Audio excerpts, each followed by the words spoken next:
Abilene ISD's exclusive home for streaming live games and events. For more live events featuring your favorite AISD students and teams, stay tuned to AISDlive.org, follow us on the AISD Live Facebook page, or subscribe to our Abilene ISD YouTube channel. Visit the AISD Live website for sponsorship opportunity information. Enjoy the game.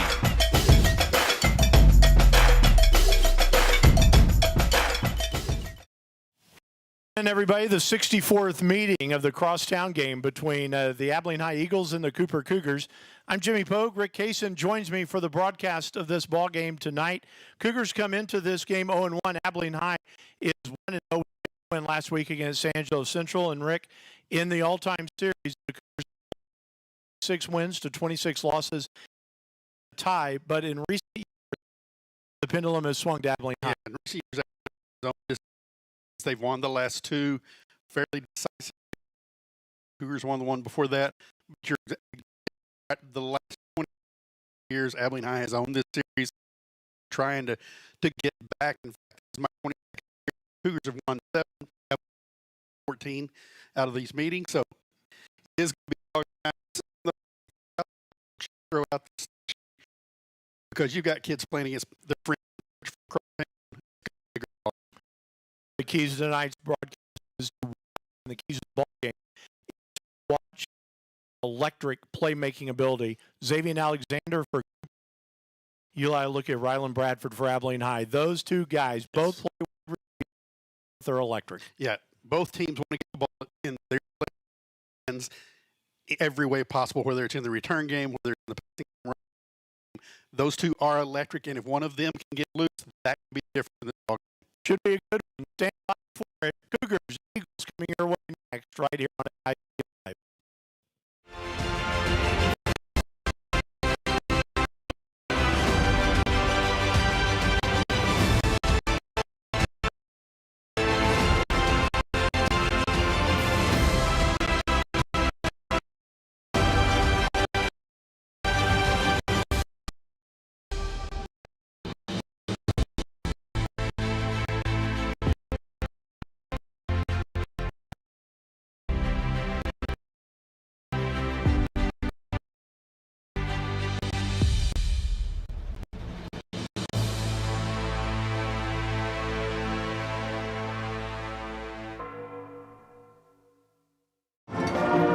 Abilene Project graduation is selling raffle tickets tonight.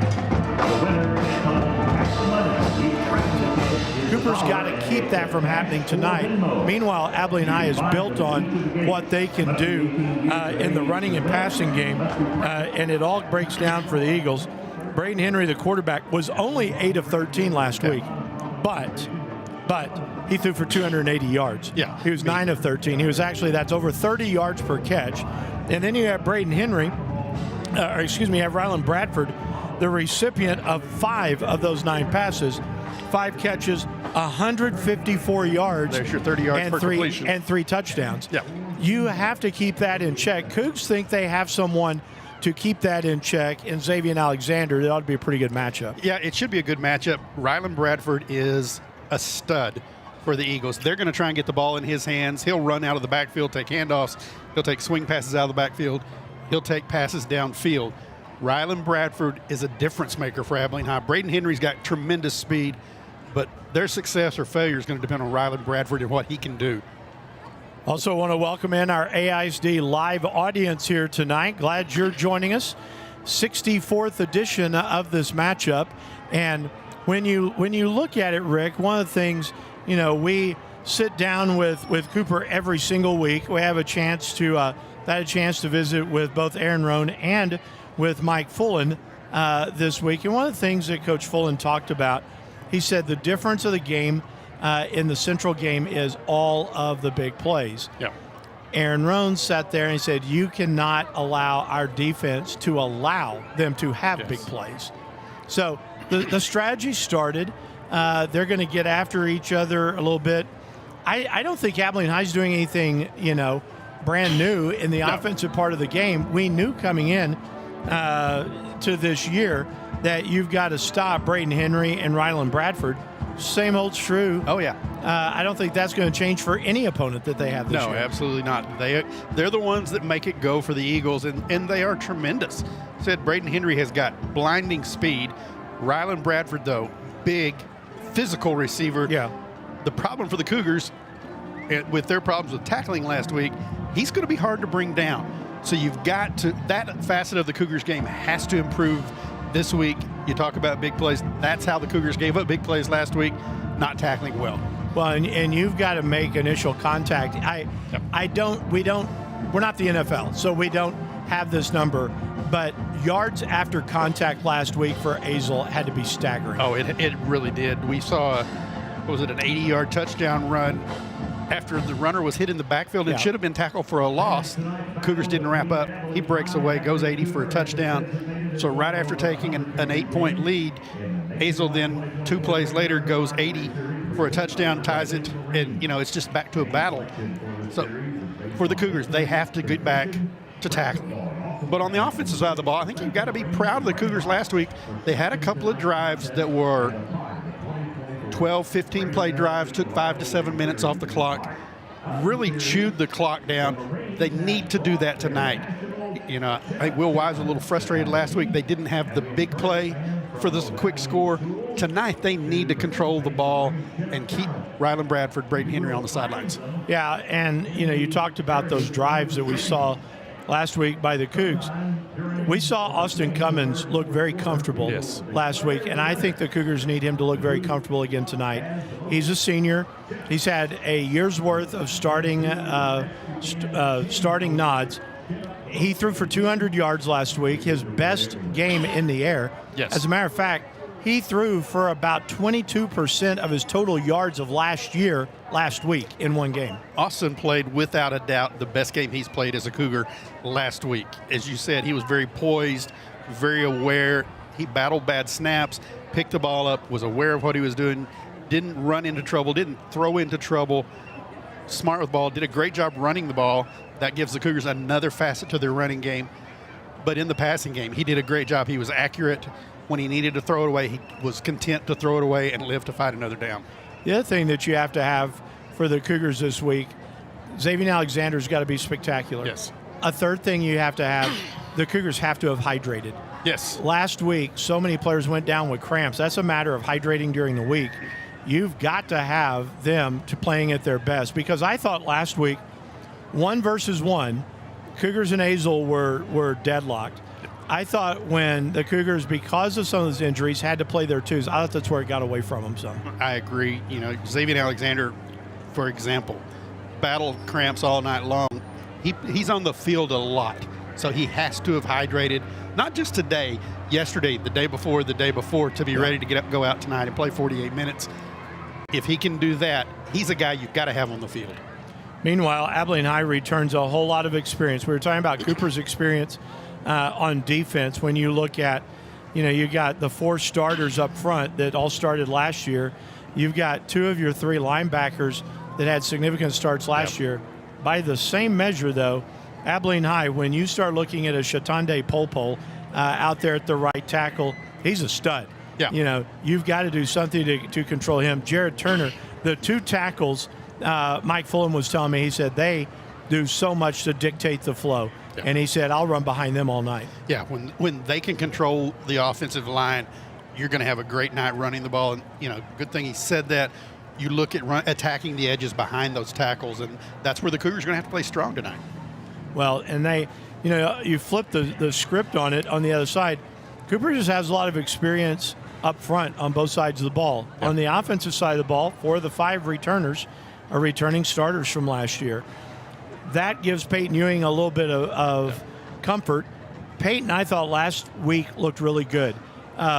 He's not going to go 80 on one. No. I mean, unless there's a giant hole that opens up. But he puts his foot in the ground and gets downhill pretty fast. I was thinking last week, somebody that he reminded me of, you go back a few years, Davon Riddick, who you always said ran like he's mad at the ground. Yeah. That's how Peyton Ewing runs. I think he's got to get more carries tonight than he got last week, though. Oh, no doubt. No doubt. We're 20 minutes away from the kickoff, so we will take our first break. We're glad you're joining us tonight. You're listening to this on AISD Live. We're back right after this.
the way that the schedule started off.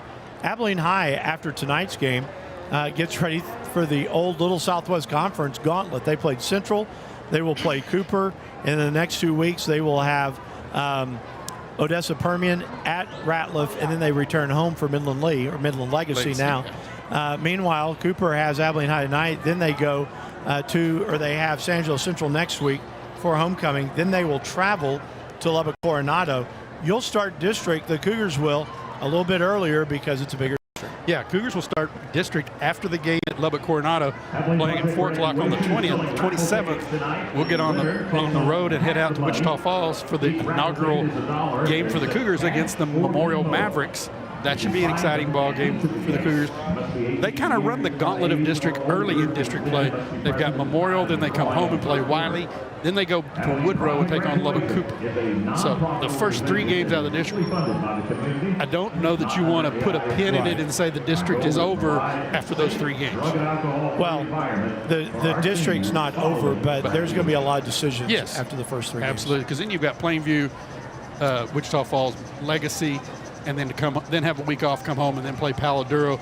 The last game of the regular season, Palo Duro, 2-0 on the season thus far. Yeah, that's a soft 2-0. I'm not buying what they're selling on that one. Well, they've played both games at home. They're a different team at home. I watched their first game, watched a lot of their game last night against Caprock. They're capitalizing on other people's mistakes. They're very athletic, and they're not trying to hit big chunks down the field. They're throwing a lot of screen passes, a lot of inside routes, just trying to let their athletes do what their athletes do. Well, and I think as the season progresses, especially with Cooper, you open it up so fast. I think that, and hopefully this game is what it is. I mean, it's the big rivalry game. Next week is homecoming. But I think that Cooper's got to start thinking about settling in to the season a little bit. And I think that would do a world of good. You know, and these early games, as tough as they're going to be, the first 4 to getting you ready for district, you've got 2 freshman receivers that we talked a lot about last week that they're going to grow tremendously through these first 4 games.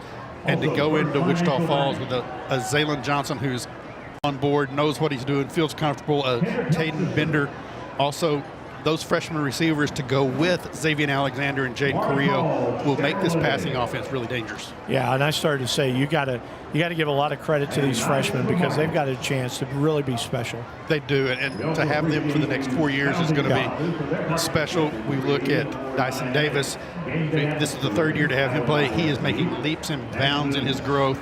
Now he's being looked at by all the big schools all over the country. Another year to play at Cooper. He's going to go down as one of the greats of all time. If not the greatest. You know, I mean, I think that ceiling is high, but I think for all-time players, you're talking a Terry Orr. Yeah. I think you're talking about a Steve Malpass.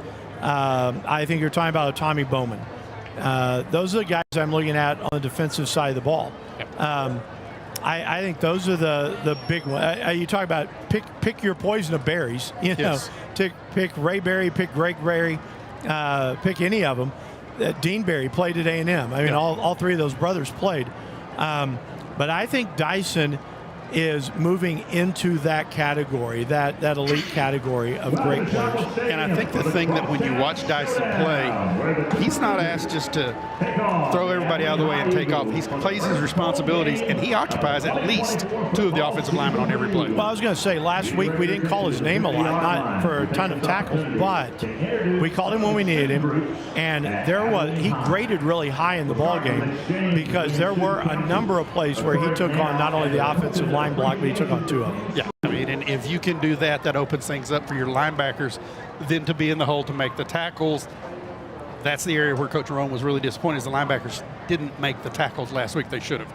Yeah. So look for that to have been really worked on a lot this week in practice, and hopefully they fix that problem. Well, and if we'll know that early. We will. If they haven't fixed it, this game will be over early. If Cooper sticks around in this one, he can make plays. They can play this game into the 4th quarter and maybe win. Yeah, I mean, I think that if you're Aaron Roan, that's what you want to do. You want to keep it close going to the 4th quarter and then take your puncher's chance. I think we'll see the Cougars go for it on 4th down less tonight and punt it and play defense rather than trying to go for it, which it was great to see them do that last week against Hazel, but in a game like this, I don't think you can afford to not make the first down, so you punt it, try and play field position.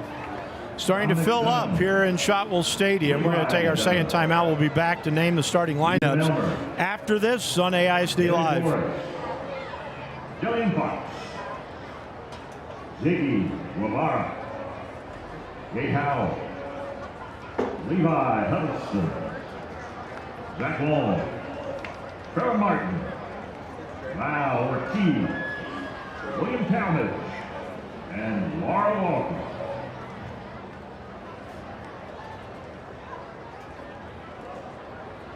And now in the center of the field, your Abilene High School varsity cheerleaders, mascot and manager, coached by Taylor Claxton.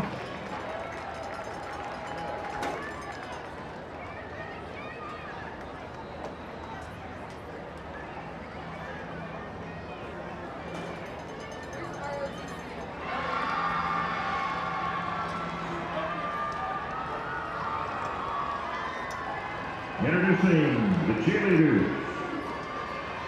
First of all, the seniors, Captain and All-American Claire King. Captain and All-American Amaya Williams. Sophie Abril. All-American Audrey Perez. All-American Anna McMillan. Jasmine Boyd. All-American Madeline Owen. All-American Roman Almanza. Lolly DeHoyas. All-American Emerald Cortez. The junior, Abby Manster. Joy Wallace. Addie Lee. Senior All-American mascots, Kerrigan Wright is champ. And Gabby Hernandez is champette. This year's managers, Madison Cordova, Teresa Lopez, Aubrey Palmer. Now let's help the cheerleaders, camp, champette, and the drum line with the Abilene High School Eagle.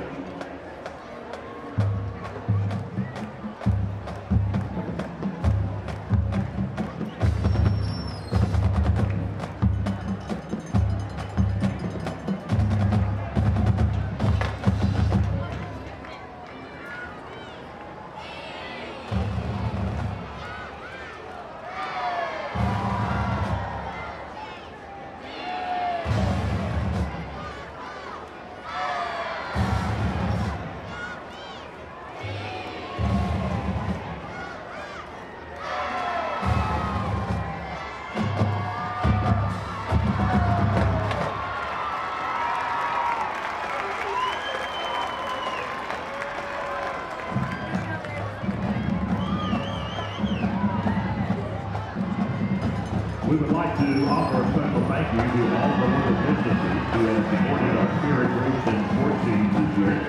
Kelly Olson, Bagel Bar, Bruce's Towing and Recovery, Opar Record, Compass Asian Market, La Bella Mexican Restaurant, and Pittsburgh, Abilene.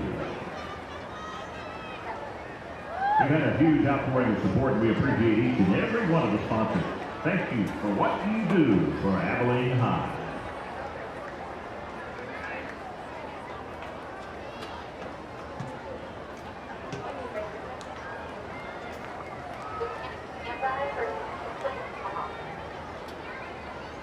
Ladies and gentlemen, now the Cooper High School Song.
And now, the school song for Abilene High.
The Great American Rivalry Series would like to take a moment to honor the top scholar athletes for each of these two teams.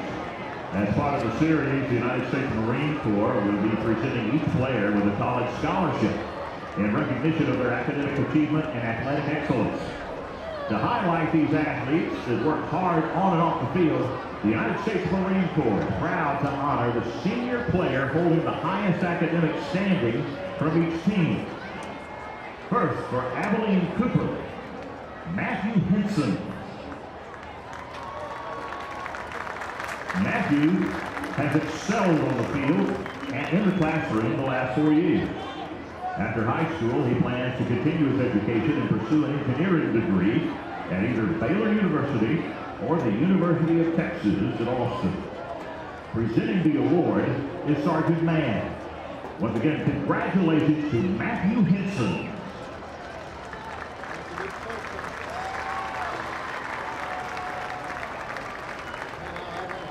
From Abilene High School is Shotwell Popo.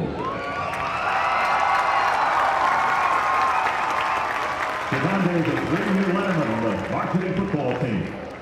He's on an all-district offensive lineman, and he serves as the team captain. He serves as a member of the National Honor Society, FCA officer, and a member of the youth team at the Free Methodist Church. He's undecided on which college he will attend at this time, but plans to become an aerospace engineer. Presenting the award is Staff Sergeant D'Souza. Congratulations, Shotwell Popo. Fans, beginning November the 15th, you'll have the opportunity to vote for your scholar athlete to be selected to the Great American Rivalry Series Scholar Athlete All-American Team. Your vote could secure him an additional scholarship and a spot on the nationally recognized team. So visit GreatAmericanRivalry.com for more information. Once again, let's have a big round of applause for both of our Rivalry Series scholar athletes.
Ladies and gentlemen, at this time, would you stand and remove your hats for the singing of the national anthem by Abilene High School Pure Gold. The Abilene High and Cooper High Junior ROTCs will be presenting the colors at midfield.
Fans, please direct your attention to midfield where the officials for tonight's game and the captains for each team will be having the pregame coin toss, joining the officials. And Captains will be coming out for the coin toss. Representative Stan Lambert. I'll tell you what, one of the things that Mike Flown was telling me about, I thought was really interesting. He talked about the fact that last year it was Braden Henry kind of backing up Dylan Slack. Yeah. But he learned the position. This year he's doing the same thing. Braden Henry only a junior, but he said, watch out for Tristan Beal.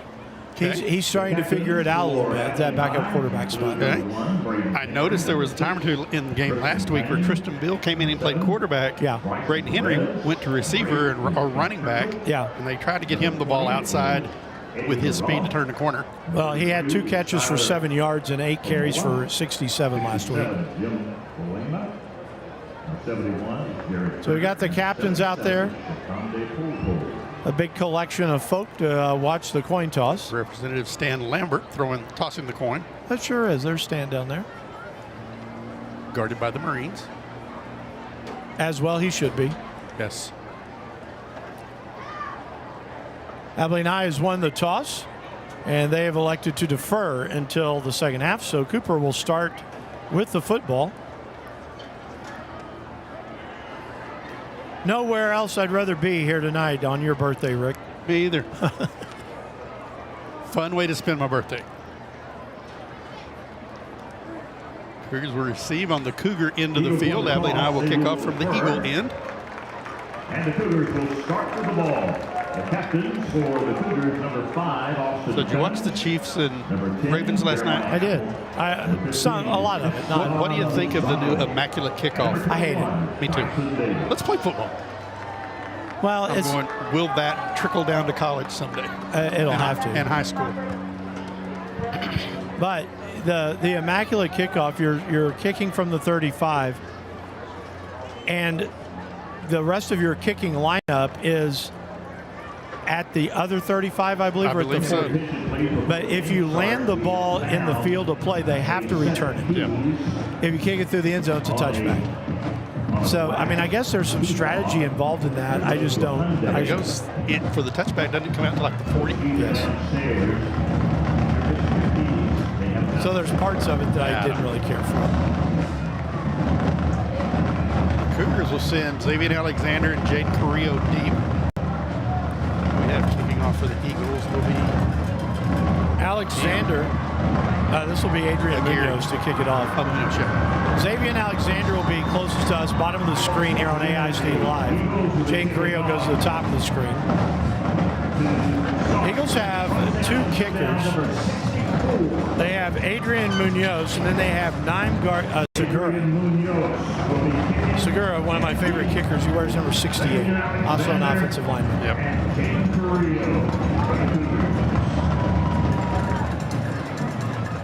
Munoz will tee it up on the near hash mark.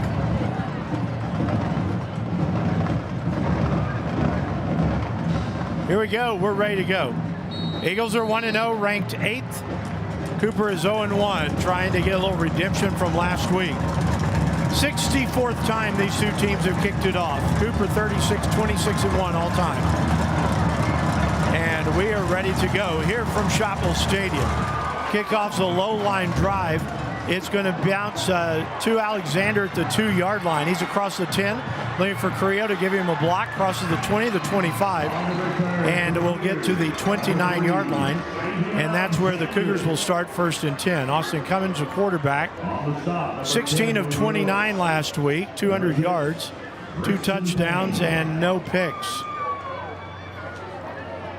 In the backfield with him, he will have Peyton Ewing. Go 4 receivers here on 1st down. De Los Santos comes out to the very wide side, to the near side, along with Alexander. That means Carrillo and Zaylen Johnson play into the boundary on 1st down. Ball on the right hash, and the pass on 1st down is incomplete. Pass intended for Jaden Carrillo. Reached out for it, a little bit behind him. He'll bring up 2nd and 10. Carrillo had to do a little bit of quick action to keep the ball from being intercepted on 1st down. 2nd down and 10. Trips now to the right side. One being somewhat of a wingback. That's Carrillo. And on 2nd down, a pass to the 30 and nothing more. Peyton Bender with the catch. Eagles converge. So now it brings up 3rd down and 9.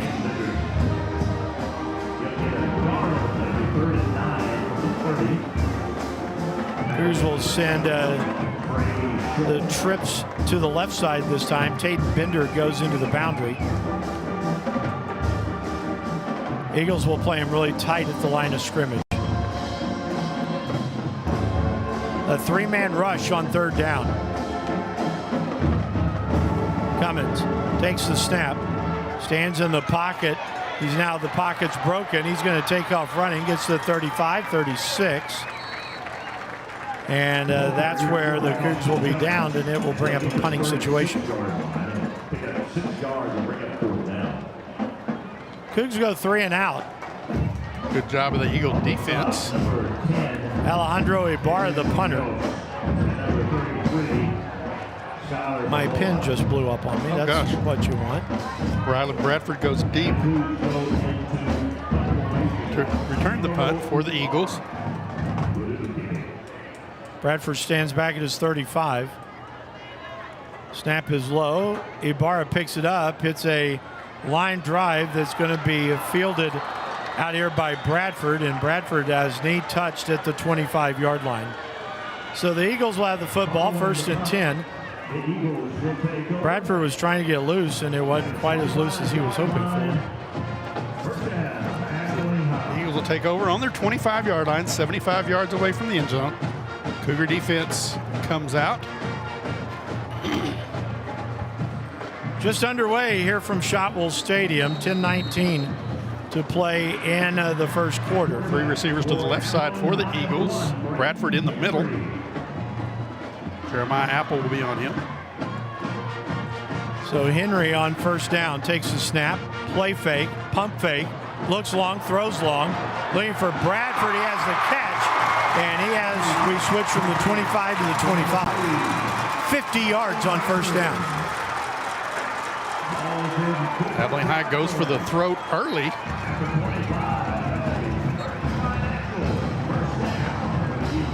Jeremiah Apple with the tackle on Bradford. So first down from the Cougar 25-yard line.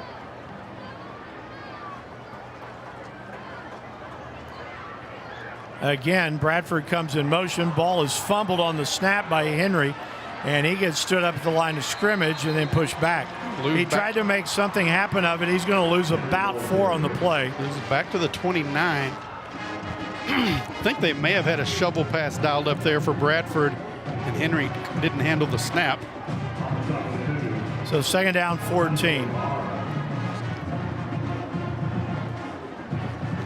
Eagles playing with tempo.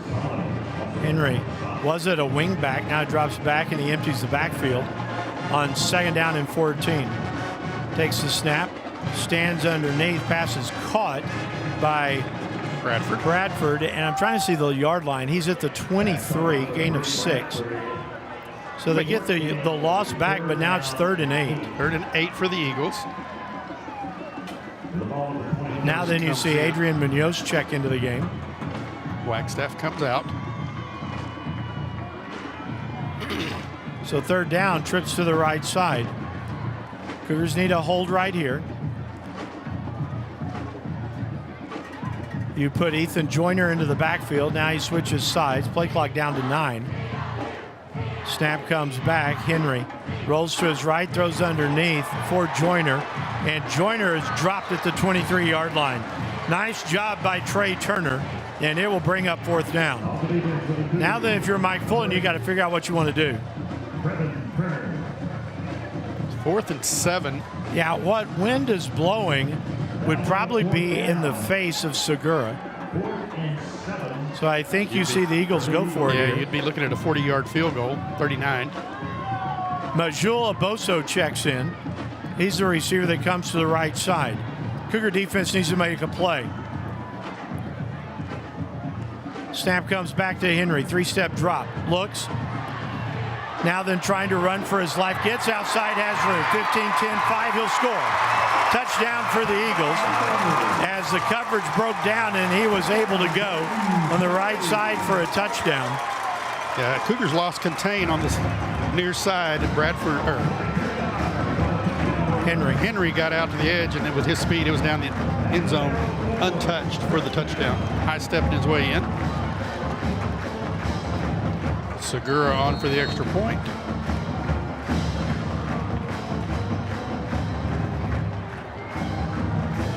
Snap is down, the kick is up, and the kick is good. So 7:42 to play in the first quarter. We've got our first score. It's Abilene High's 7-0 over the Cougs. We'll be back with more after this on AISD Live. Sidalco Construction Services is honored to partner with Abilene ISD in its commitment to deliver cutting-edge career technology with recent completed projects at the Taylor Elementary School and the Stadium. Remains committed to continued partnerships which will help next generation. The future of Abilene. Sidalco Construction Services. Relationships built on integrity, success built on performance.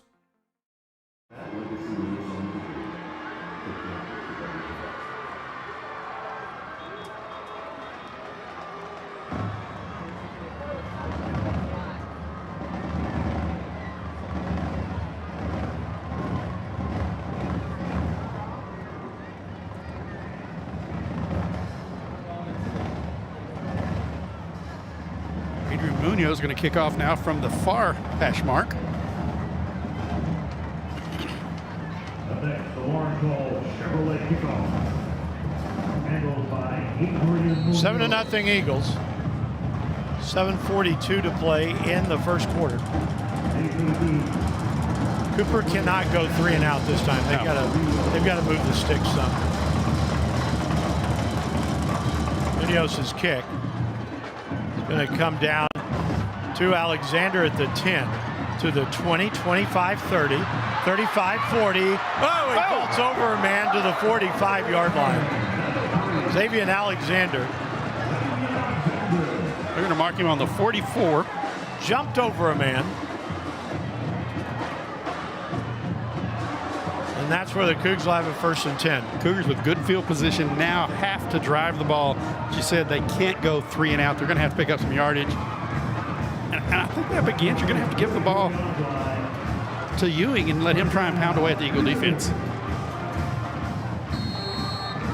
1st and 10.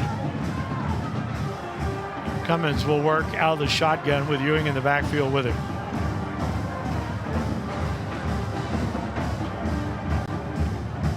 And on 1st down, takes a snap, hands it off to Ewing. Ewing gets to the 45 and nothing else, so a gain of a yard. That Eagle defense is going to be tough. Yeah, they are. In the middle. They always are with Mike Fulton and James Williamson's defense. They're going to give Ewing the 46. 2nd and 8 for the Cougars. Cougars will now empty the backfield and put 5 in the formation. Play clock, plenty of time, 18 seconds on it. Cummins takes the snap, sets and throws. He's got a man out there, Zaylen Johnson with a catch. He gets to the 47-yard line of Abilene High. He's a yard shy of the 1st down. 3rd and 1. Zaylen Johnson, one of those freshman receivers. Matthew Henson checks in at a tight end spot. I'm looking to see if we don't see Dyson Davis and see if the Cougs go to their heavy package here. Xavier Alexander checked out. Henson will run from the H-back. Yeah. On 3rd down. Don't be surprised if this is Cummins right here. Yeah. Handoff goes instead to Ewing. Ewing in a world of hurt. He's going to be dropped for a 2-yard loss. Back at the 49. 4th down and 3 now.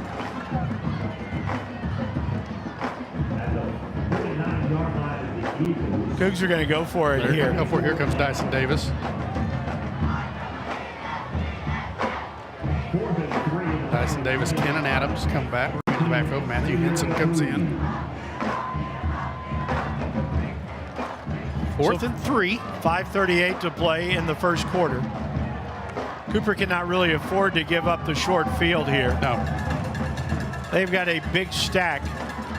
Major De Los Santos running at quarterback. So now then on 4th down, De Los Santos is going to be blown up. Monty Strahan's got him. He throws him for a loss, and the ball belongs to Abilene High. He gets tackled at the Cooper 47, so that'll be a loss of 4 on the play. The Eagles take over with 5:18 remaining in the first quarter, leading 7-0.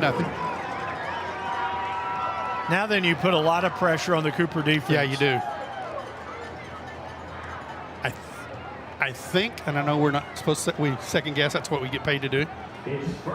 With the loss on 3rd down, I would have punted on 4th down. At the Cougar 47. Well, a good job. Yeah, Eagle defense did a by great Strahan. job. Strahan met De Los Santos in the backfield before he could get started. Braden Henry on 1st down. Empties his backfield as Joyner comes in motion. Snap is back. Henry stands in the pocket, looks long, throws long. Looking on the post, Jeremiah Apple's got the pick. Apple at the 10, the 15. Apple to the 20 is going to be thrown down at the 23-yard line. Cougs really needed that one, Rick. Yes, they did. Jeremiah Apple has his 2nd interception of the year, one in each game. Apple takes it back to the 23. Ball was underthrown. And honestly, last week, I thought that Henry underthrew a couple of balls. But, you know, when you've got Ryland Bradford to go up and get it, you get away with some things. Absolutely. Got to mark it at the 22. Mistaken there.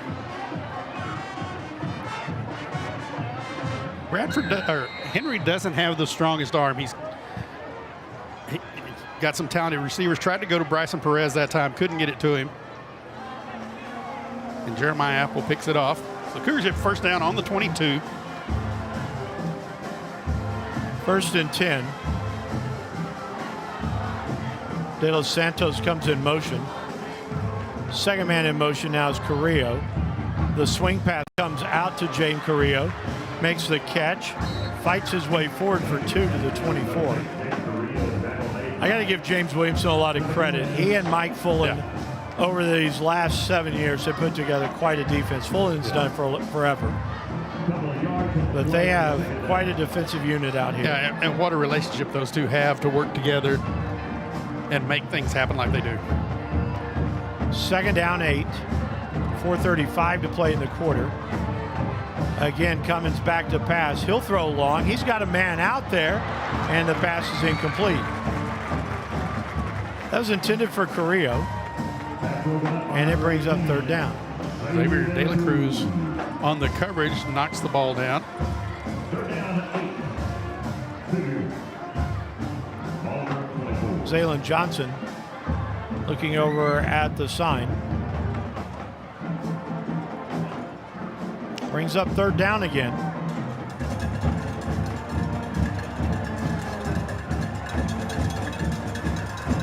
Cummins takes the snap, stands in the pocket, throws. This time he's got Carrillo. He's got a 1st down. Gets it across the 32. Officially should be the 33. That'll be the Cougars' initial 1st down of the night. That's just a good slant right there that Carrillo ran.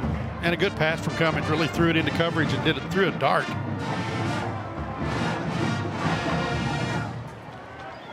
Zaylen Johnson back out there wide on the right side. Now then Carrillo starts in motion. Snap comes back. Handoff. And Peyton Ewing crosses the 35 out to about the 37. Gain of 4. Brings up 2nd down. 3:50 to play in the 1st quarter. 7-0 Eagles. And I think you've got to do more of that to really punish the interior of the Eagle defense. The Eagles gave up yards last week against Angelo Central. I'm sure that Cooper would like to make them do the same thing here tonight. But you got to pick the same rhythm. Snap comes back. Here's the call on the carry again. Here's Ewing. He's into the secondary. He's got a 1st down out to the 48. Peyton Ewing has, he has 15 yards on his last 2 carries. He picks up the 1st down. Cougars with back-to-back 1st downs on this drive. And that's what you have to have. Cummins now on 1st down. Johnson, De Los Santos, and Carrillo to the right. Alexander to the left. Alexander being jammed right at the line of scrimmage. Snap comes back. Cummins going to roll right. Still rolling. Now throws, and the pass incomplete. Behind Carrillo, but a nice job by Cummins to not have to eat that one. Yeah, Cummins did a good job getting out and getting rid of the ball when he had to. Threw it a little behind Carrillo before he couldn't pull it in. But a good job again by Austin Cummins. 2nd and 10 for the Cougars.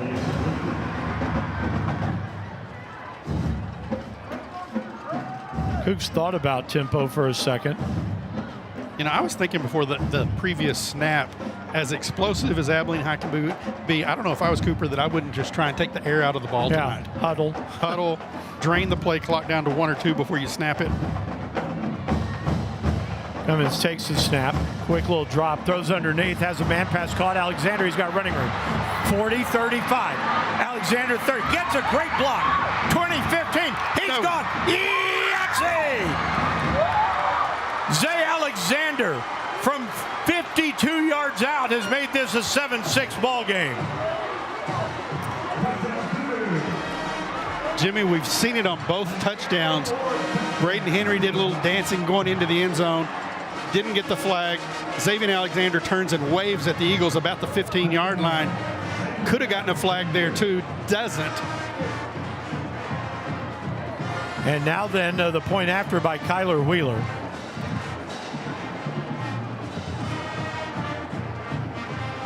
Snap is down, the kick is up, and the kick is good. So 2:36 to play in the first quarter. We are tied 7 apiece here on AISD Live. Transform nights with our exquisite outdoor lighting at nighttime decor. Illuminate and create the perfect ambiance, relaxation, and joy. Experience the magic of Abilene nighttime decor by Crosstown Electric. We formed a family that's driven by helping others accomplish their goals. From working together to be the best it can be. To helping you find the perfect vehicle and keeping you safe. We're proud to celebrate 60 years here at Air Force, and together we're building a brighter future.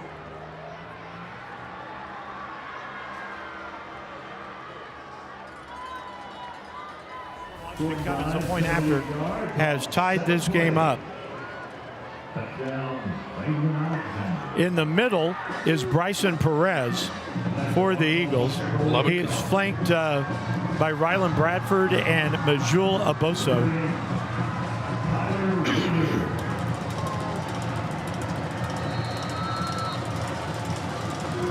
Wheeler is ready. As kick fair catch is being called for and made at the 36-yard line. So that's where the Eagles will start. Camp Churchill with the catch for the Eagles. Camp Churchill is the son of Chris Churchill. Is he? Okay. Who is the son of Roy Churchill. Yeah. So that Churchill name runs. It runs deep in Abilene High history. Yeah. Sure does. First down for the Eagles at their own 36-yard line.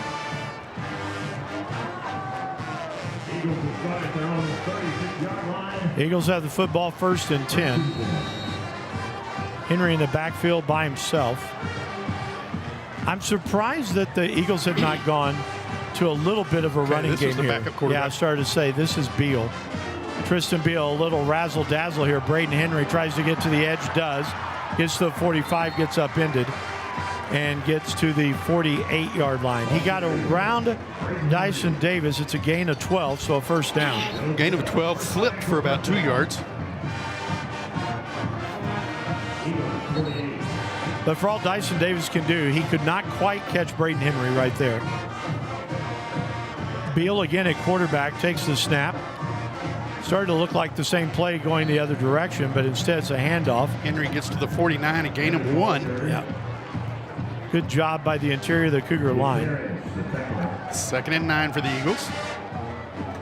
Eagles have run 8 plays, gained 88 yards. Cougars have run 14 plays and gained 88 yards. Yeah. You also have to realize that if you take away the very first play that Abilene High ran, they've run for 38 yards. Yeah.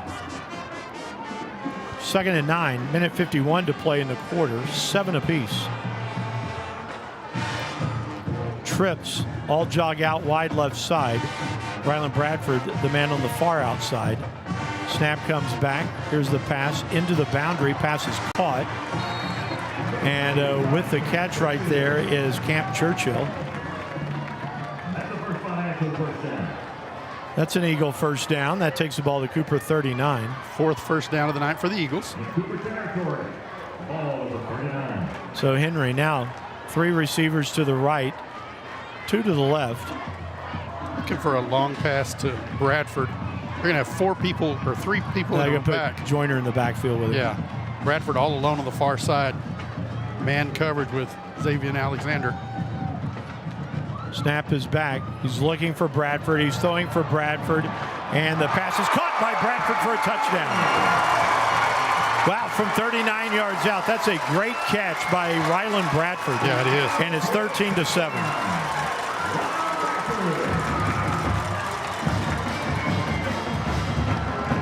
Yeah, Bradford just took off on Xavier Alexander. Alexander was with him, but Bradford had the reach to get out, get the ball, and go into the end zone untouched. Eagles lead 13-7. Named Segura on for the extra point. Snap is down, kick is up, kick is good. So, minute 27 to play in the first quarter.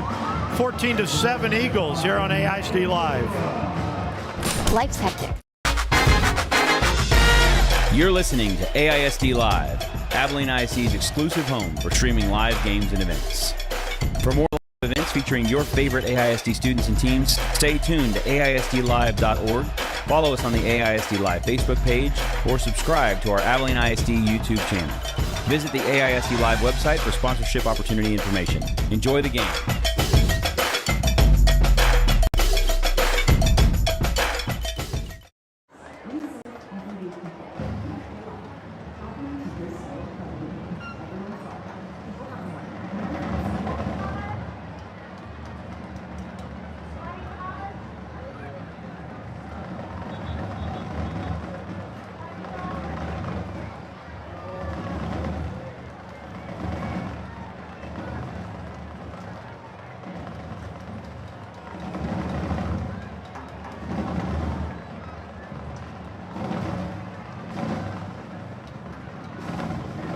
Munoz tees it up on the far hash mark. Xavier Alexander's not on the return team this time. It's Zaylen Johnson. Yeah.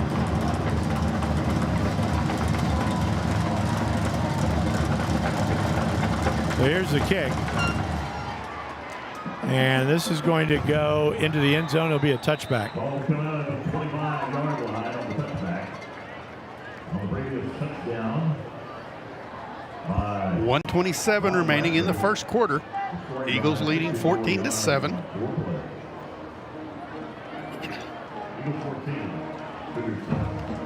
So the Cougs have the ball at the 25-yard line.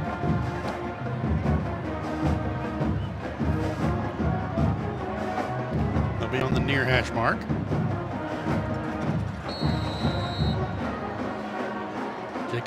Q Scroggins will be in the backfield with Austin Cummins.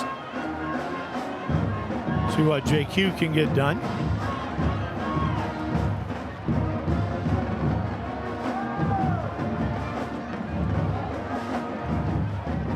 On first down. Snap is back. Cummins rolls right, takes a hit as he lets go, and the pass incomplete. Took a big hit as he let go of the ball. Austin Cummins 5 of 9 for 71 yards tonight.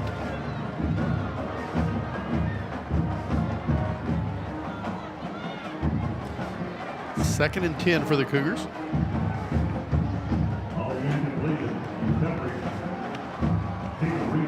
Trips to the right side. Cummins looks over, gets a call from Will Wise.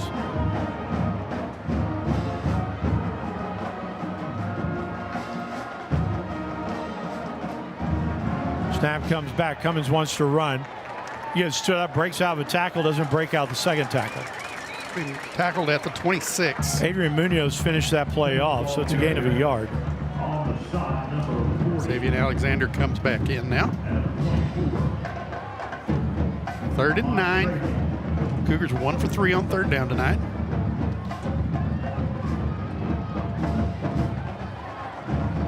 Two receivers to the right side, two receivers to the left. Left side's the boundary, 49 seconds to play in the quarter, 14-7 Eagles. Cummins here on third down, takes the snap, stands in the pocket, has a little bit of time, pocket breaks down. Austin's going to run, 30, gets out to about the 33. Gain of 7, it's not enough for the first down. So 4th and 3 for the Cougars. You've got to punt it here. No doubt. They're going to let the clock run out on the quarter. So down to 10 seconds in the quarter. And we have played the first quarter here at Shotwell Stadium. Crosstown Showdown, 64th edition. As at Abilene High 14, Cooper 7. We take the timeout. Thank you for listening tonight to AISD Live. We're back after this. There is nothing like the sight of a beautifully decorated home with dazzling lights to signal the holidays. While other companies may hang Christmas lights, Christmas Decor provides design, installation, service, removal, and storage to make your holiday As the recognized professionals in the area, it is not a side hustle. This is part of our company and our culture. You can count on Christmas Decor by Lone Star Electric. Visit AbileneChristmasDecor.com or call 335-692-1266.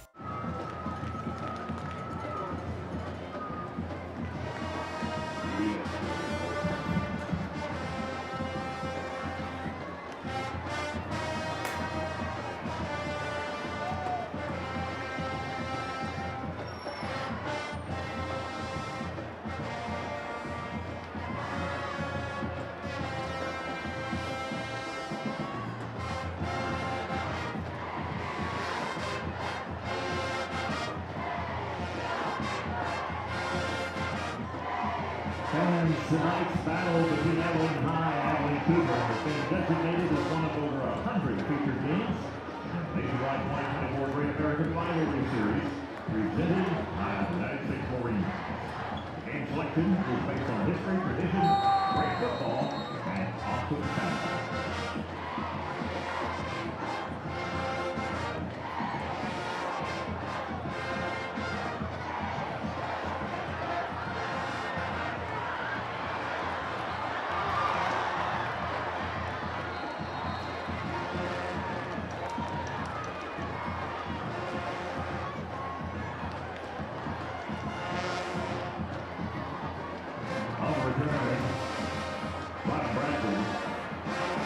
Tackle made by number 41, Devin Garcia. And friends.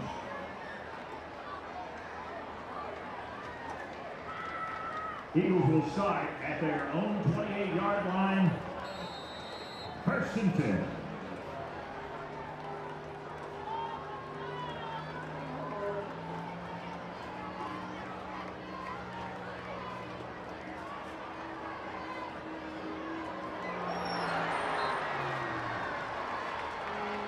On the defensive play for the Cougars, number 8, Trevin Turner. The loss is to the 24-yard line. It'll be second down, 14.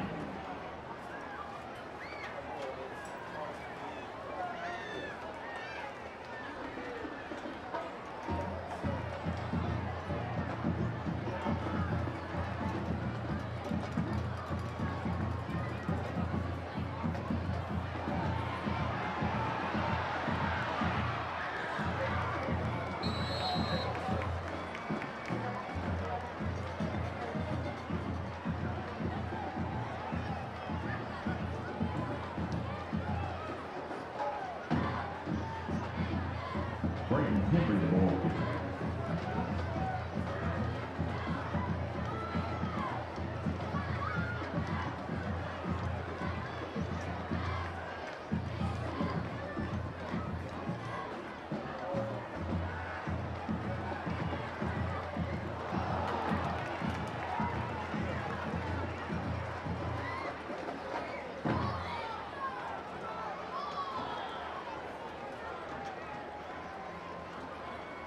Pass is incomplete. That'll bring up fourth down. Into the game for the Eagles, number 11, Don Miles Wagstaff.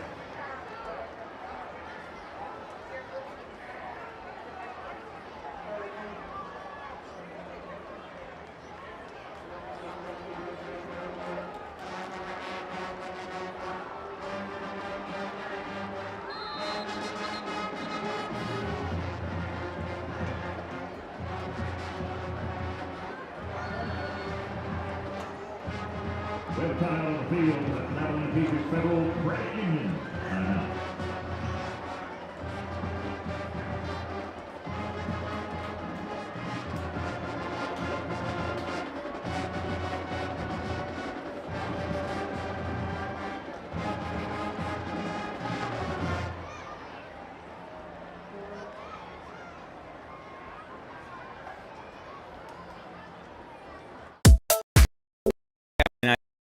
Community. Want to catch all the action from Abilene High and high school games? It's easy. In addition to Facebook and Vimeo, we're now on YouTube. Just head on over to our YouTube channel by searching Abilene ISD and click subscribe so you never miss a live stream. Whether you're cheering from home or on the go, we're bringing the game to you. So online cheering section is connected with everyone. Hit subscribe and be ready to show your school spirit today. Okay, so our audio is off for the moment. Okay. Snap is high. Wagstaff has to run this down. Gets the punt away. Bounces around, takes a bit of an eagle bounce, and we're rolled dead at the 35. Now we're back up. Okay. So now with 10:15 to play in the first half, it is Cougars with a chance to tie here. They trail 14-7. Take over on their own 35.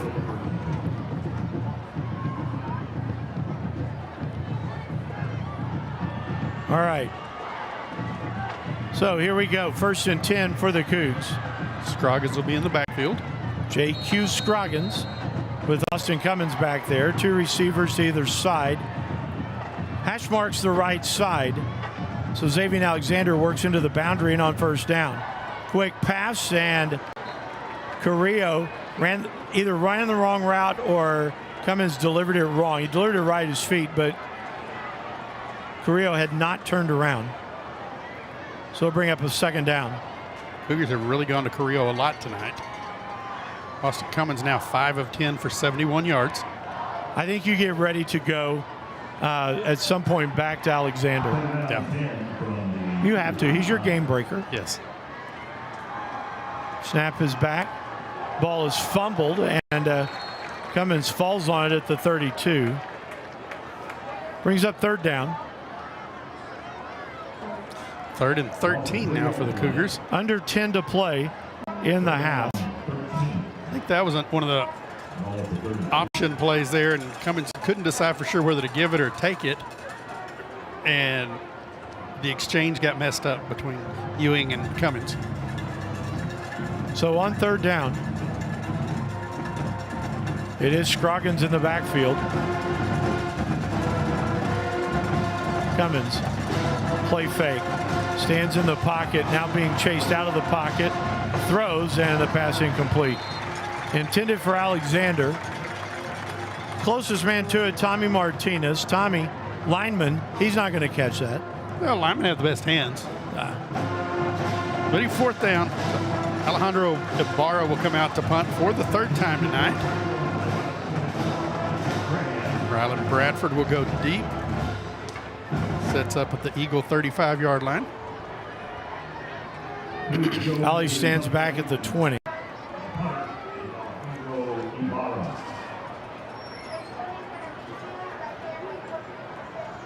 Ibarra, high snap. Nice job of pulling it down. Good kick.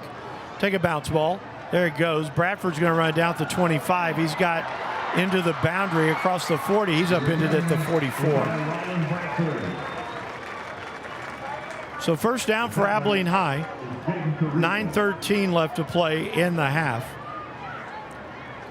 Abilene High 14-7. Go ahead. Oh, I was going to say it's at the 46-yard line. I want to say thanks to our premier sponsors for Abilene ISD Live for the 24-25 school year: Borland Sobin and Partners Cosmetic and Family Dentistry and Sodalco Construction Services.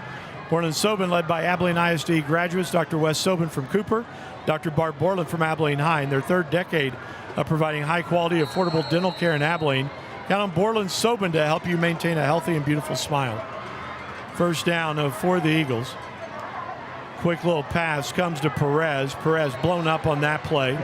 Good job by the Cougars. Jeremiah Apple was there to make first contact. A loss of 3 on the play. Now back to they're going to spot him at the 43-yard line.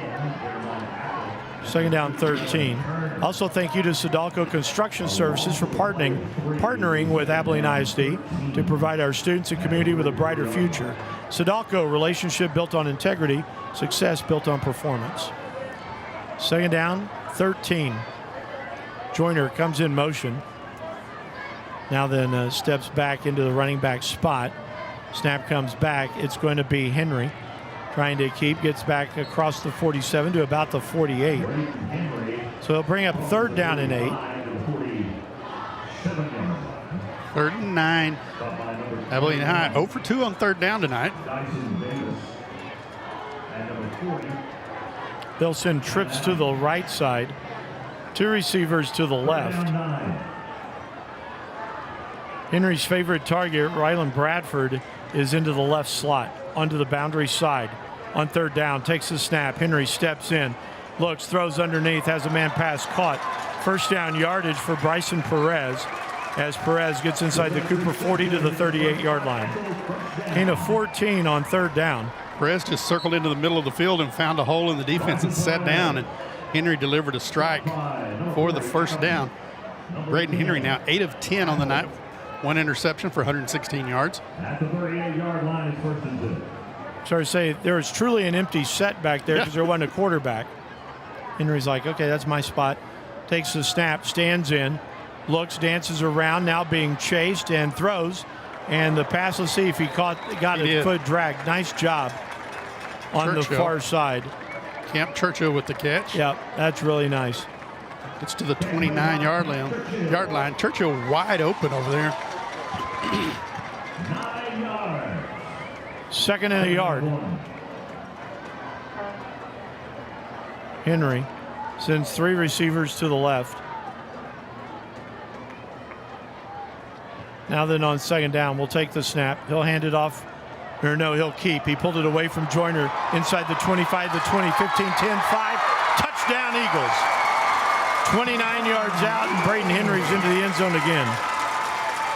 Eagle receivers did a great job blocking in the secondary. Henry got in secondary. Defensive backs were back there, but Eagle receivers had locked up on them. Did a great job to spring Henry into the end zone. Segura will come on now for the extra point to try and make it 21-7 Abilene High. At the 7:10 mark of the 2nd quarter. Snap is down. Segura's kick is up, and it's good. So we have 7:10 to play in the 1st half. Our new score, Abilene High 21, Cooper 7 here on AISD Live.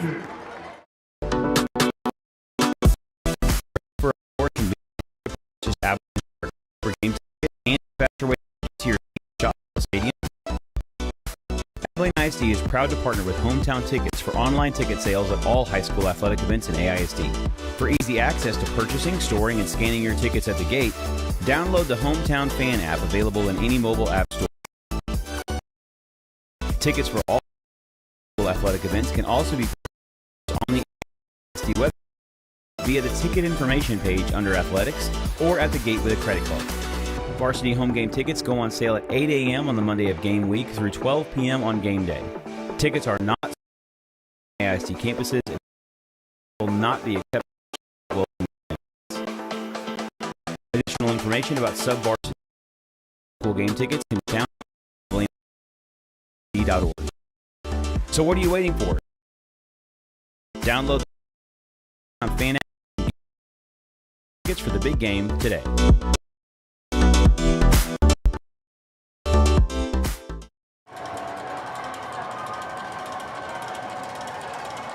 Kickoff upcoming from Munoz.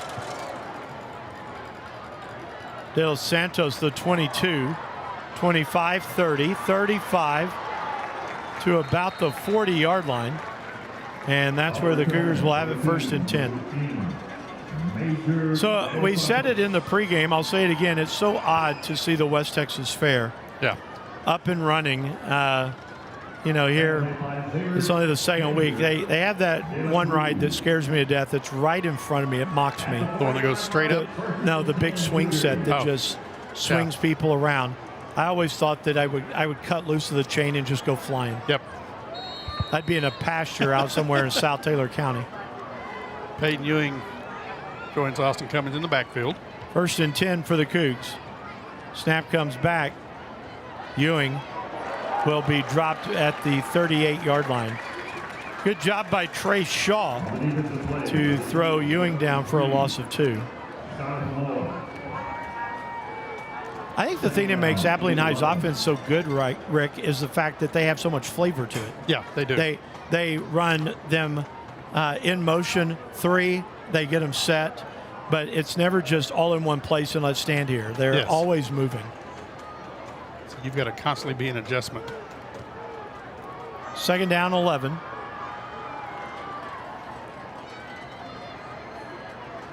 Cummins takes the snap. Little play fake, throws out in the outlet. Alexander makes a man miss. Midfield, 45. Zay still on his feet. Gets down to the 43-yard line. 19 yards on the catch. David Alexander is like trying to catch a greased pig at the fair. Great balance. At the 43-yard line. So from the 43,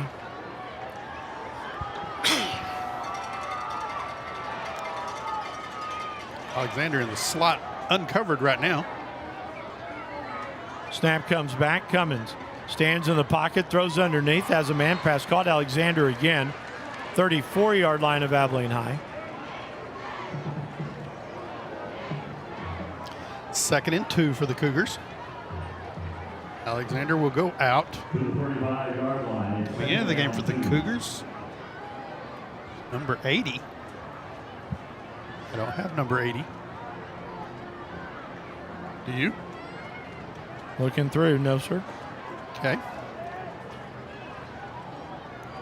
Snap comes back. Cummins keeps his feet, looks and throws. Long throw, and the pass incomplete.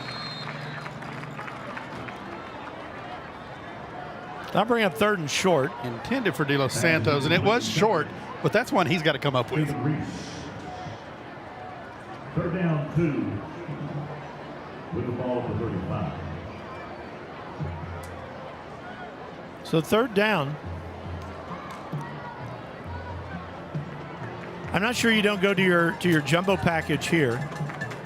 You got to have the first down. You don't have a lot of opportunities in Abilene High territory. Snap is back. Cummins is going to keep. Austin has the first down. He's got the 30-yard line. Moot point picks up the first down. So the sticks will move at the 5:07 mark. Cougs Gain of 5 for Austin Cummins. trailing 21-7. This is the drive you have to have, Rick. Yeah, Abilene High gets the ball to start the second half. Right. And as explosive as they are, you can't give them the ball. No. Having not scored here. Yes. First down.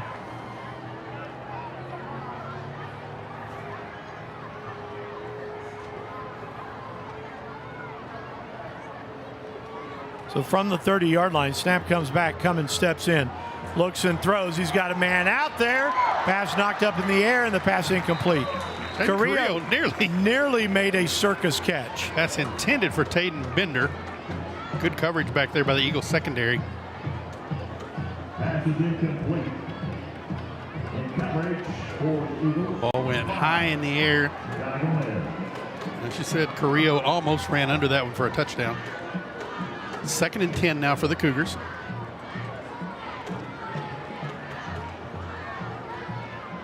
Second down 10. 80 is Tyvius Collier. Okay. They told us he was going to be 30. Snap comes back. Cummins throws underneath. Nice catch by Ewing. 30, 25. Puts his foot down. He takes a hit right there at about the 23. Close to a spear. Yeah. Or targeting. Now what? Okay, you had him at 30. I had him at 30. So he's 80. He's 80, okay. And then Eric Ortiz Sanchez is 42. Yes. Okay. So Tavius Collier is number 8. 80. Okay. 80's Trey Turner. Okay. Third down 2 for the Cougs. I think it's 2 down territory. Absolutely. 3:48. Cougars trail by 2 touchdowns. Snap comes back, little play fake. Cummins throws, has a man. Alexander has a catch down to the 14. That's enough for the first down. Boy, Xavier Alexander has played well tonight. So is Austin really Cummins. has. Yeah. Austin now 9 of 17 for 113 yards. And the first financial first down for the Cougars. Clock still running, 3:30 to play in the half. Ball to 15. Again, like we said, 21-7 Eagles. Cougars took on this drive 4 minutes ago. Yep. This is the drive that you need right here to kind of take the air out of things. Carrillo starts in motion. Takes the ball in the end around inside the 10. Carrillo inside the 5 to the 4. And it should be first and goal.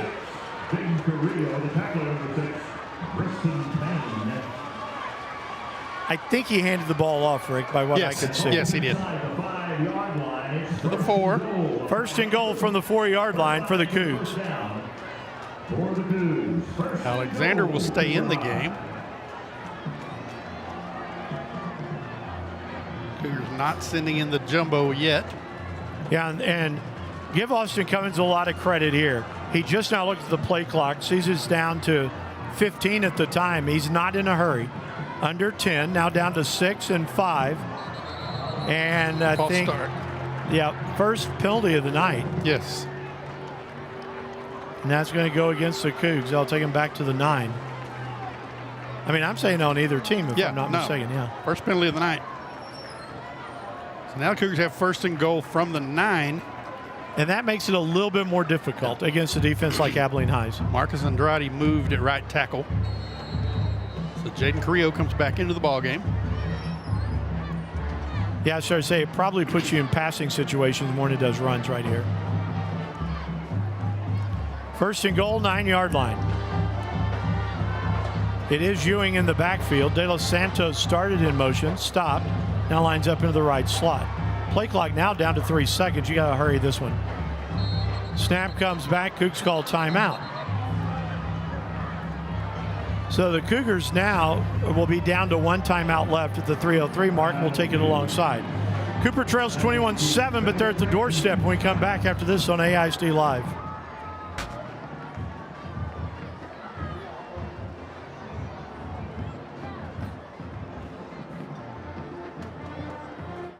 Life's hectic, and we get it.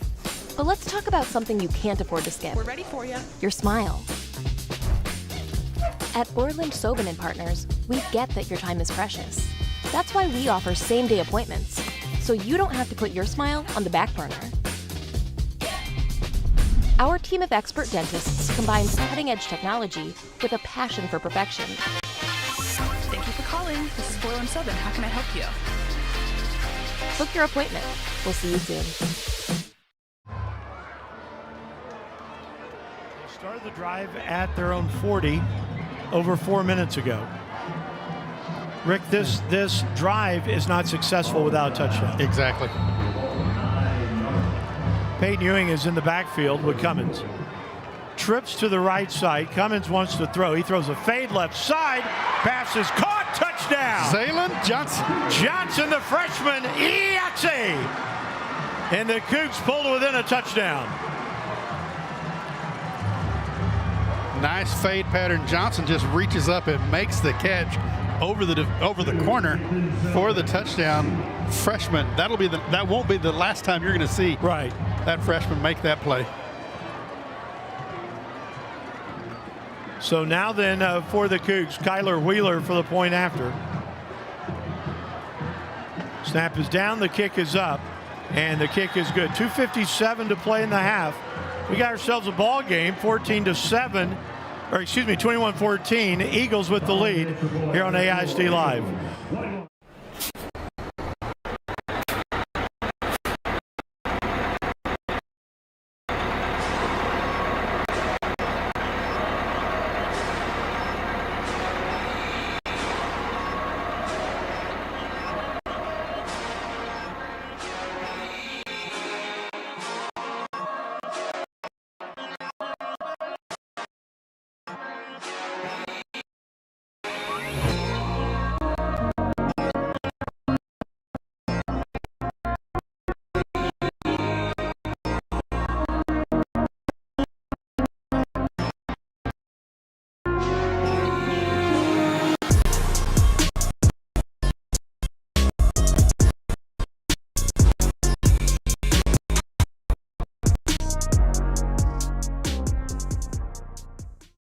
Coordinator for Abilene High, you're going, I got 3 minutes. Yep. I've got 3 timeouts, and I get the ball to start the second half. And I've got a world of speed. Yeah. Kyler Wheeler tees it up. Kick is high and short, and this one is out of bounds. So Eagles will have the football. Good field position, the 35.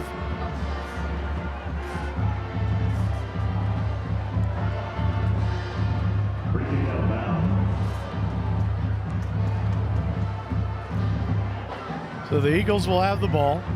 And like you said, a lot of speed. Yeah. They should have the ball in the 34.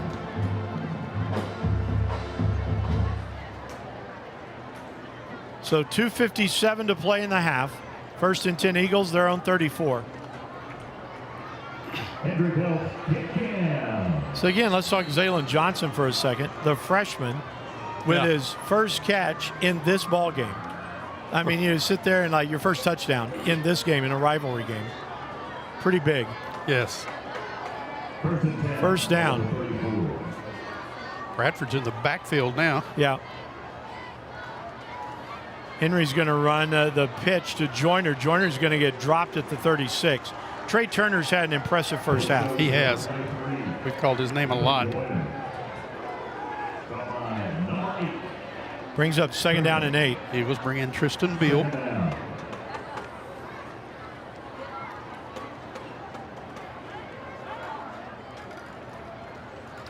Bosa wide to the left side.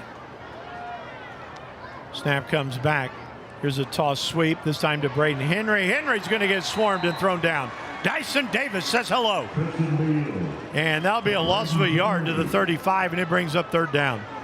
3rd and 9 for the Eagles. Beal will come out. Joyner goes back in. It's 3rd down 9 for the Eagles. Eagles are 1 for 3 on 3rd down. None bigger than this one for the Cougar defense. Yeah. Cougars have to get Abilene High off the field. Yep. Bradford coming wide to the left side. Going out to the top of the screen is a Boso. And now then Braden Henry. And timeout's going to be called by the Eagles. Mike Fullen is not happy with something he saw, or the way they lined it up. 3rd down, 9 minute 33 to go. Rick, give us a couple of numbers. All right, Jimmy. Cougars and Eagles 7 first downs apiece. Cougars have run the ball 12 times for 35 yards. Abilene High 9 for 71. Cougars 10 of 18 passing for 122 yards. Abilene High 9 of 11 for 125. So the Cougars run 30 plays for 157 yards. Abilene High's run 20 for 196. Time of possession by the end of the game may be a huge number. Cougars with 13:29 of possession. Abilene High 8:58. Well, that time of possession, Cooper owned that last week too. Yep. But Azle would score fast. Yes. Abilene High's scoring drives tonight, when you look at it, 237, 109, and 203. Abilene Project graduation is selling raffle tickets tonight. The winner takes I can't stress how important this play is right here. Huge. Jeremiah Apple will line up over Bryson Perez. Xavier Alexander over Bradford. So on 3rd down and 9, Braden Henry takes the snap, drops back, stands in the pocket. He's being chased. He makes one man miss. Esteban Lozano's got him. A flag is down. Face mask, I believe. I think they're going to call a face mask as well.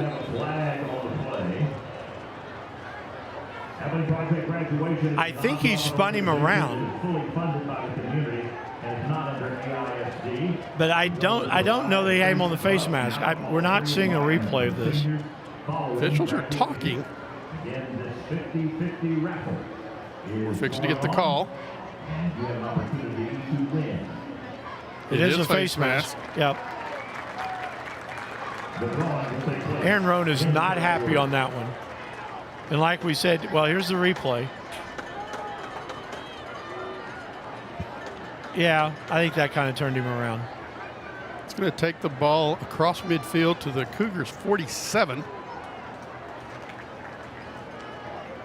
Well, circle that play, Rick, at the 126 mark. Cougar territory now. Her financial first down at the Cooper 48-yard line.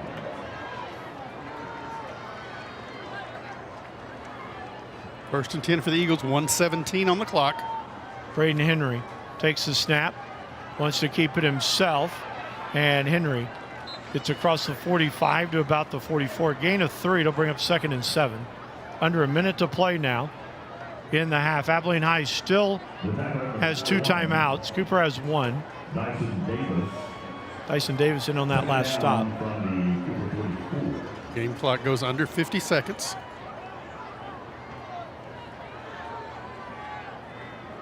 Henry takes the snap, drops back, looks and throws. Pass is caught by Bradford, and Alexander is right there to make the stop. He gets to the 40. Abilene High will take a timeout. It'll bring up 3rd down and 3. Eagles will talk it over with 30 seconds to play in the half. Well, here's the thing now. If you're Cooper, Cooper's got an injured player down. It's Alexander. Oh.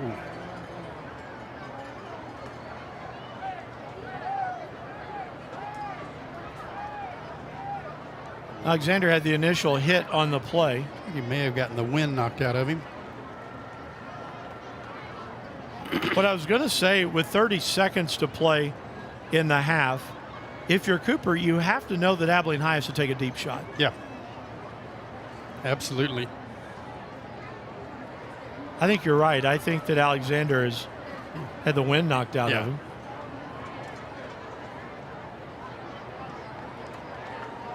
Being helped to his feet here. Number 3 for the Cougars is Xavier Alexander. It's going to be 3rd and 3 when we get back to action for the Eagles. And that's unfortunate. If I'm Cooper, I call my last timeout. Yep. I mean, I want Xavier back in the play. If he looks like he can be ready to go back, I'm right there with you.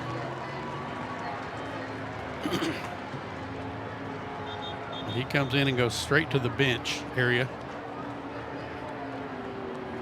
So he's still not feeling good. See who that'll bring Jeremiah Apple out on Bradford. Yeah. Well, you know, the thing about Alexander, what a great competitor, but he is small. Yes, he is. So in a pile like that, he probably took a brunt of punishment right there. Here's Henry on 3rd down. Snap is back. Henry stands in the pocket, looks across the middle, has a man, has Joyner. Joyner has the 1st down at the 34. Eagles are going to have to hustle the line of scrimmage. 25 seconds. They'll set the clock. Now it's rolling. Henry takes the snap, can drop back, and we've got flags down. False start. Eagles were not set out on the edge. There's your false start. Move the ball back to the 39. First penalty of the night for the Eagles. And now then Abilene High will call a timeout. So now it's 1st and 15.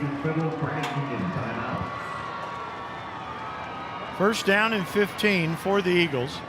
I mean, surely this timeout is now it's time to go deep to Bradford, right?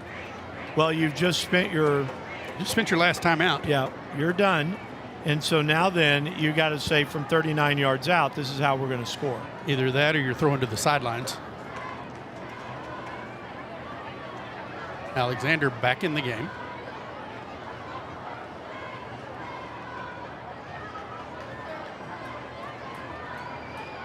Munoz will be wide to the left. Bradford will be in the slot.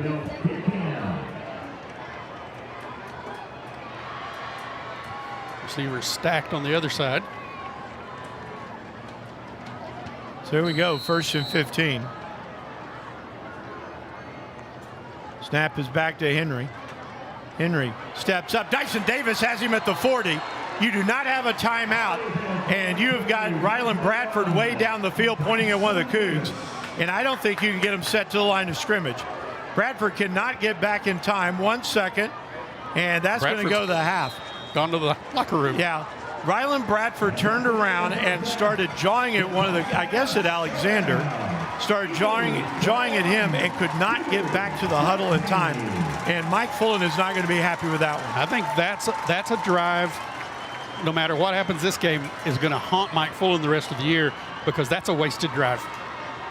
So we have played the first half here at Shotwell Stadium in the Crosstown Showdown.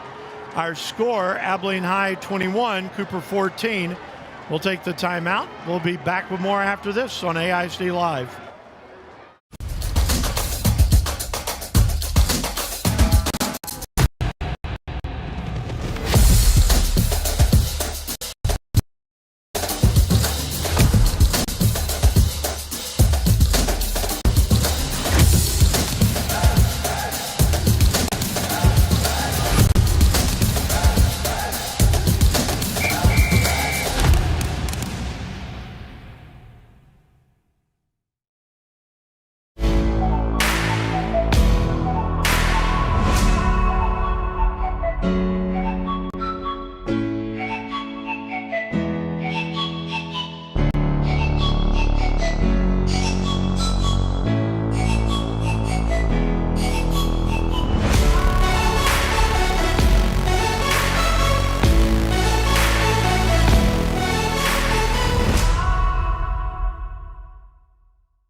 across the sand, Texas, and into the Caribbean.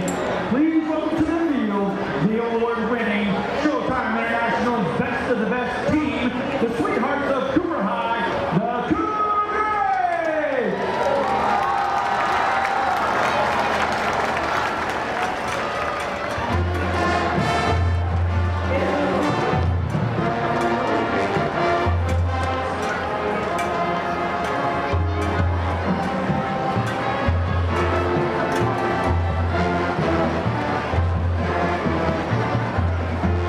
Dance songs are from left to right.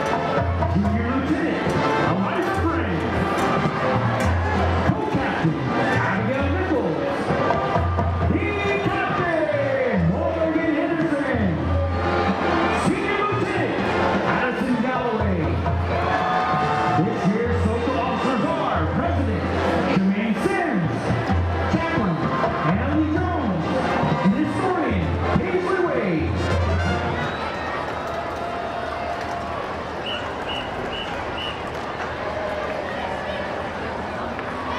The outstanding Cougar of the week is Lily Arizola.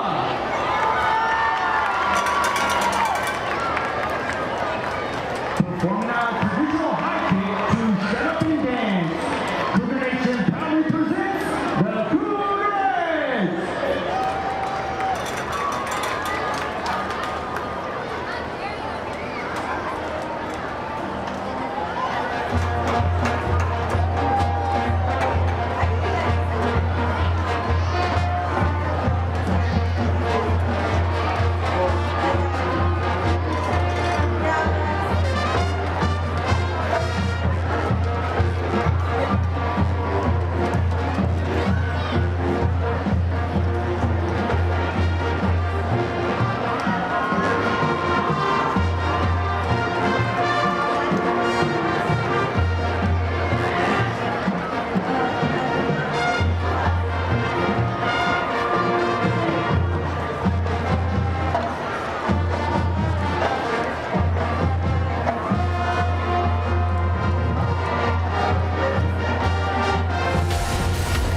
Now back to Cougar football with Jimmy Pogue and Rick Casey.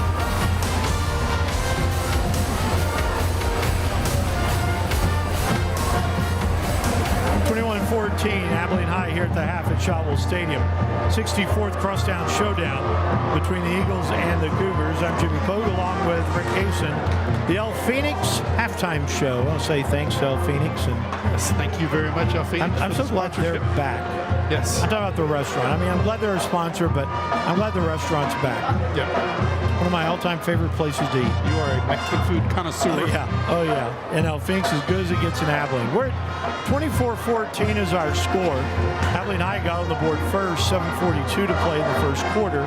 Braden Henry had his first of 2 touchdowns thus far on a 23-yard run. Name Segura hits the point after, made 7-0, 5 plays, 75 yards in 2:37. Zay Alexander then answered for the Cougars at the 2:36 mark on a 52-yard catch from Austin Cummins. Kyler Wheeler's point after tied the game at 7. 7 plays, 78 yards in 2:29.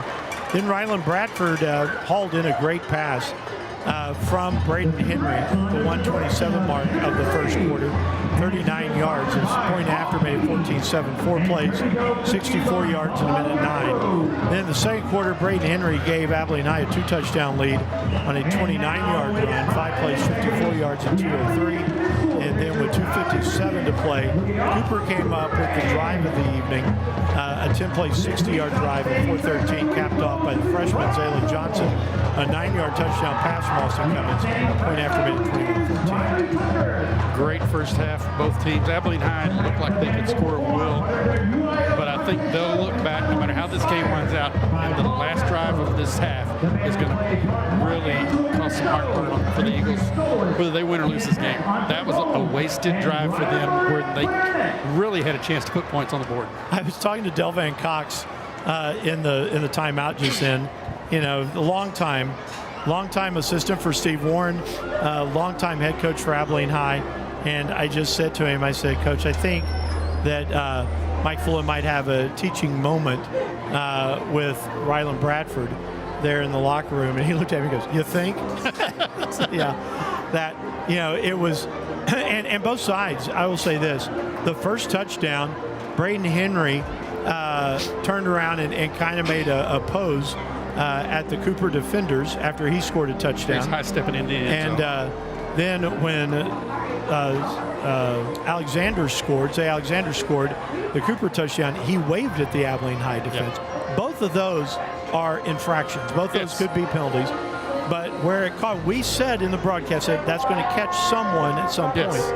Who it caught was Abilene High, because Ryland Bradford had run a go route all the way to the end zone, and he turned around and started jawing at the secondary of Cooper. And if Bradford is running back to the line of scrimmage, you run one more play. Yeah. He didn't get back to the line of scrimmage. No, in fact, when he got to the line of scrimmage, there was about 2 seconds. He just kept going to the locker room. Yeah. Didn't turn around, get set, so they could clock the ball in. So that should be a very teachable moment for Mike Full at halftime. I want to look at some halftime statistics here tonight. Abilene High has 9 first downs to 7 for the Cougars. Abilene High has run the ball 12 times for 77 yards. Cougars are running 12 times for 35 yards. Abilene High has completed 11 of 13 with 1 interception for 135 yards. Austin Cummins, 10 of 18, no interceptions, 122 yards. Cougars run 30 plays for 157 yards. Abilene High runs 25 plays, 212 yards. Cougars penalized twice for 20 yards. Abilene High once for 5. Cougars punted the ball 3 times for a 40-yard average. Abilene High punted 1 time for 35 yards. Time of possession, Cougar 13:29. Abilene High 10:31. Third downs, Cougars were 3 of 7. Abilene High 2 of 4. On fourth down, Cougars 0 for 1. Abilene High is 1 for 1. Look at some individuals numbers now. Braden Henry 11 of 13. 1 interception, 135 yards, and a touchdown. Braden Henry 11 carries for 75 yards and 2 touchdowns. Ethan Joyner 1 carry for 2 yards. Ryland Bradford 5 catches for 100 yards and a touchdown. Kemp Churchill 2 catches for 21. Bryson Perez 2 catches for 12. Ethan Joyner 1 for 6. And Majula Boso 1 for -4. For the Cougars, Austin Cummins 10 of 18, no interceptions, 122 yards, 2 touchdowns. Austin Cummins rushes the ball 5 times for 15 yards. Peyton Ewing 5 times for 14 yards. Jaden Carrillo 1 time for 10, and Major De Los Santos 1 for -4. Xavier Alexander 4 receptions, 87 yards and a touchdown.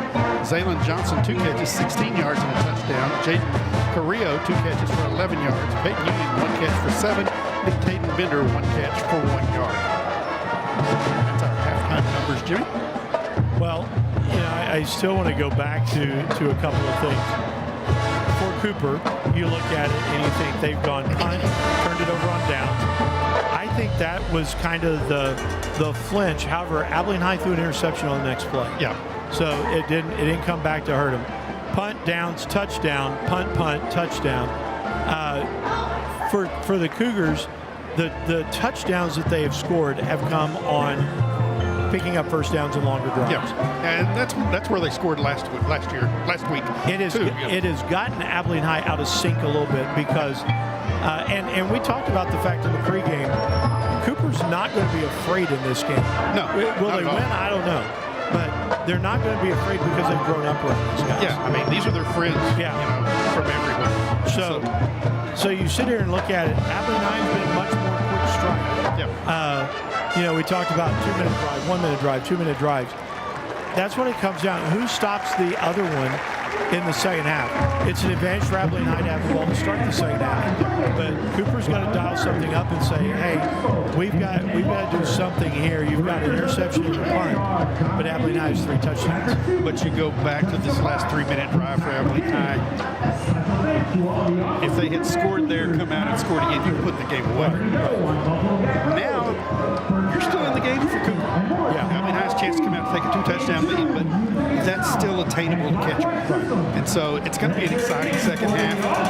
I think going forward, Abilene High is extremely explosive. Ryland Bradford is phenomenal.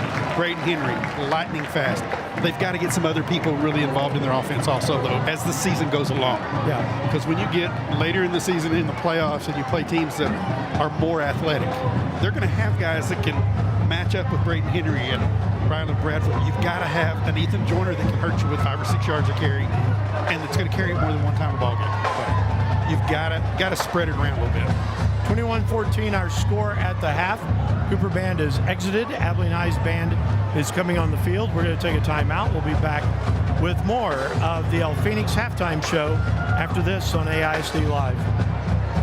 Life's hectic, and we get it. But let's talk about something you can't afford to skip. We're ready for you. Your smile. At Borland Sobin & Partners, we get that your time is precious. That's why we offer same-day appointments, so you don't have to put your smile on the back burner. Our team of expert dentists combines cutting-edge technology with a passion for perfection. Thank you for calling. This is Boylan Sobin. How can I help you? Book your appointment. We'll see you soon. Hey, Abilene ISD community. Want to catch all the action from Abilene High and Cooper High School games? It's easy. In addition to Facebook and Vimeo, we're now on YouTube. Just head on over to our YouTube channel by searching Abilene ISD and click subscribe so you never miss a live stream. Whether you're cheering from home or on the go, we're bringing the game to you. So join our online cheering section and stay connected with every play. Hit subscribe and get ready to show your school spirit today. Now back to Cooper Cougar football with Jimmy Pogue and Rick Casey.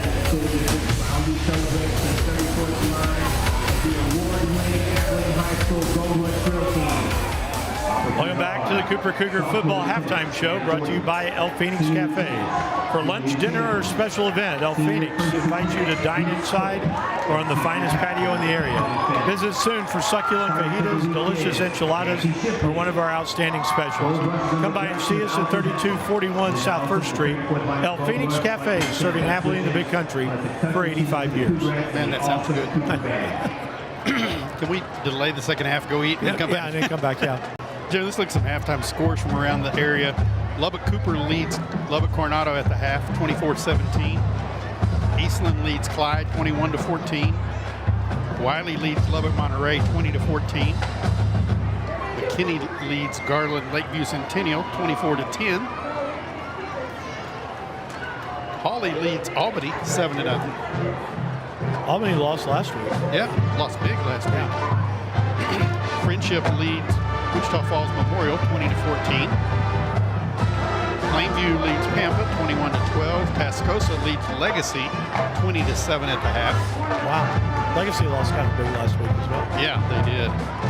Amarillo High leads San Angelo Central, 21-14 in the third quarter.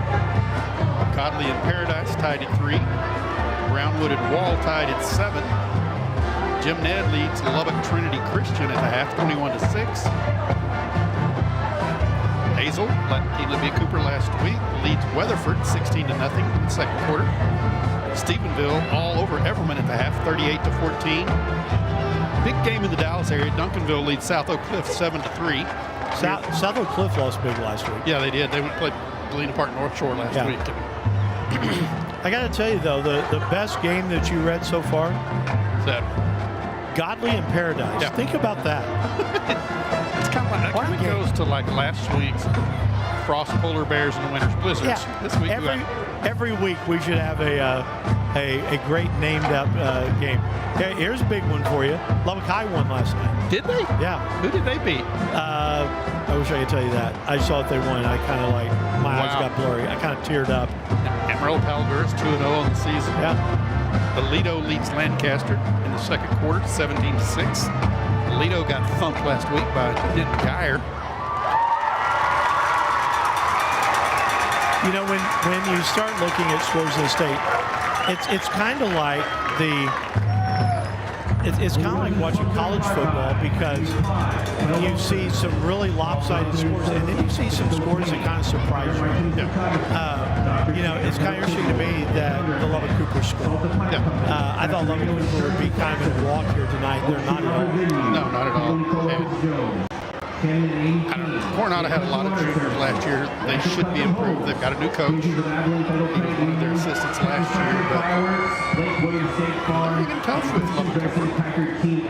And again, that's a rivalry game, so always interesting. But I think early in the season, I think teams are trying to find their identity. You know, we were talking about Cooper. and how they will start district. You know, for a long time, Cooper has played, they really don't duck anybody in non-district, and they seem to be more ready in district. I think this year, when you start with Azle, you come back with Abilene High. Who has had the most benefit is Austin Cummings. Yes. Because you're not going to see more pressure or anything from anybody else that you play.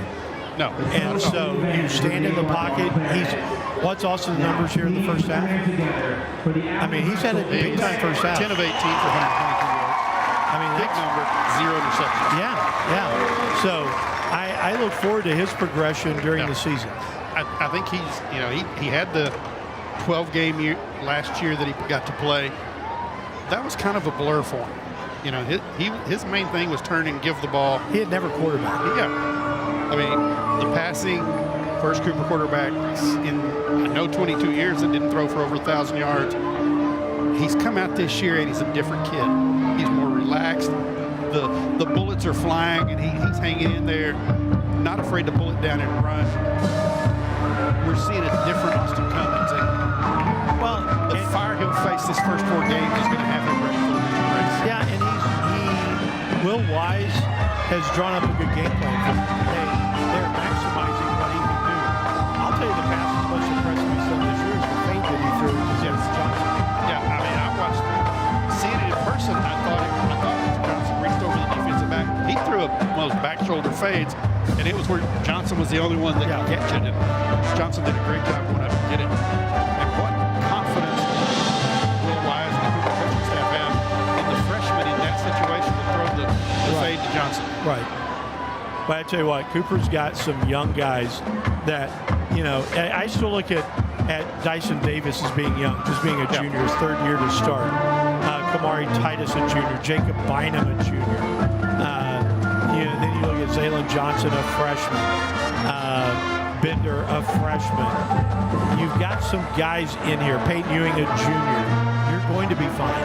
Tavius Collier, who we saw come in, wide receiver sophomore. I mean, there's a lot of talent, and the coaches have told me that there are still athletes on the JV and freshman team. Yeah. All right, we're 7.5 minutes away from the start of the second half. We're going to take a timeout. We're going to come back and talk about our favorite memories of Cooper Abilene High after this on AIC Live. You're listening to AISD Live, Abilene IC's exclusive home for streaming live games and events. For more live events featuring your favorite AISD students and teams, stay tuned to AISDlive.org, follow us on the AISD Live Facebook page, or subscribe to our Abilene ISD YouTube channel. Visit the AISD Live website for sponsorship opportunity information. Enjoy the game.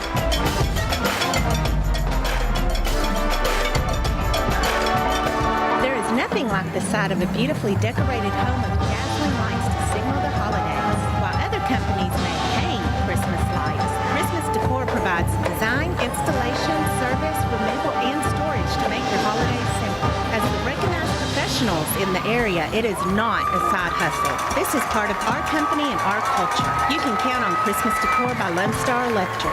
Visit AbileneChristmasDecor.com or call 325-692-1266.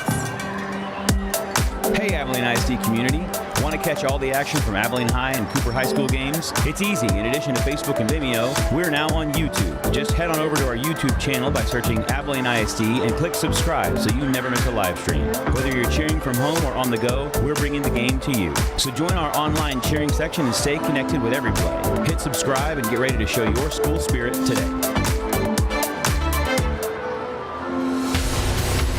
Now back to Cooper Cougar football with Jimmy Pogue and Rick Casey. This week, the 64th meeting between Cooper and Abilene High.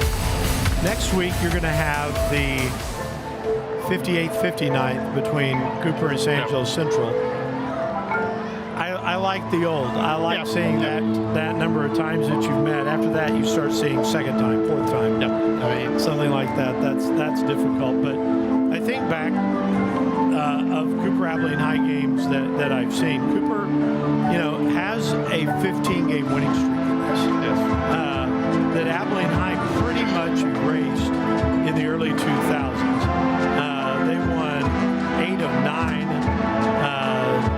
11 get the series back. But there have been some just knockdown dragouts through the years. The first game that I really remember, was it 76 in the snow? The 14-0 game? I think it was. Yeah, 76. Yeah. I remember the 78 game, the 21-14. I remember the 79 game because I was in 8th grade. Cooper wins that game 35-6, and you're thinking to yourself, this is a team's about to make a run. Yeah, and right, number one in the nation. Yeah, and they laid an egg the next week against us. Yeah, I went to the Louisville game in Texas Stadium, and Louisville they ran the ball, and the Cougars couldn't stop them. This team that had all of these great athletes, Terry Orr, and the whole host, Steve Malpass, Paul Markenhagen, Ray Berry, the list goes on. And they lost to the Louisville Fighting Farmers in the first round of the playoffs and really stung the Cougars and the town. Yeah. The other two I really remember, the 01-02, both going to overtime. There's nothing better. Yeah, I mean, watching the replays of those is just gut-wrenching because you're so on the edge of your seat the entire ball game, going to overtime, and just what a great night. There were two teams who were in the top 5 in the second match. We've had the governor here for the coin toss. This game has got a great history in it. It's always fun. And, you know, I made this chart with the scores and put the Cougars wins in red, the Abilene High Reds, and the Abilene High scores in black, wins in black. And it really bounces out pretty close. The Cougars lead at 36-26 and 1. You go back, though, that first victory for the Cougars in 1962, 19-18 to beat the Eagles, or the 0-0 tie in 65. What a ball game, you know. You got the great people, Jack Mildren, that played in the ball game. His brother Richard at quarterback, Randy Allen, coach at Highland Park. The list goes on and on back in history. Dave Parks, was the first pick of the New Orleans Saints back when. I guess he got picked by the 49ers and traded the Saints. If I'm not, or I may be backwards, I don't know. But man, some great players. We're about ready for the second half. Let's go back inside the numbers, Rick, in case people didn't hear the beginning. But we want to say thank you to our broadcast partner in this and our halftime sponsor. We want to say thank you one more time to El Phoenix. Go buy El Phoenix. It's back in town. They had shut down, closed for like a year or two, and now they're back for lunch, dinner, or special event. El Phoenix invites you to dine inside or on the finest patio in the area. Visit soon for the fajitas, the enchiladas, one of the outstanding specials. See them at 3241 South 1st Street. El Phoenix has been serving Abilene Big Country for 85 years. Two teams are on the field. Rick, what are they to do? I think for the Cougars, they're going to have to figure out a way to slow down Ryland Bradford and Braden Henry. Don't give up the big play to those two. And on offense, they're going to have to move the ball, not in big chunks, but with long drives, first downs, 4 or 5 yards at the pop, get the first down, keep the clock rolling. I would also lean towards try and take the air out of the ball, use most of the play clock before you run your play, because Abilene High wants to go. They want to hit you with the big play. They want to go. Frustrate them a little bit with that. For Abilene High, do what you do. You know, their defense has got to tackle Xavier Alexander better, and they've done pretty good everything else. Alexander's gotten away a few times, but they've done a good job the rest of the time. I want to say hi to John. Hold on a second, to John and Emery. They are watching us at home tonight. Hey guys, hope everything is going well. Thanks for tuning into this ball game. You're watching a good one. 21-14, Eagles with the lead. It's time to kick off the second half. Abilene High will have the football to start the second half. Well, it's equal right now. It is going to be Justin Gorman's offense for Abilene High, Scott Stewart's defense for Cooper. This first drive is going to be important. Yes, it is. Hugely important for the Cougar defense. Ryland Bradford is deep for the Eagles, along with Bryson Perez. And then in the middle of that is Aboso, yes. Open up the second half. The Cougs will kick off. Wheeler looks like he's going to kick the right side of the Abilene return. Wheeler hits it high and short again. And this one takes a bounce and goes out of bounds. And so this time Abilene High will be able to start right at their 40-yard line. I believe. So he went out of bounds on the 35.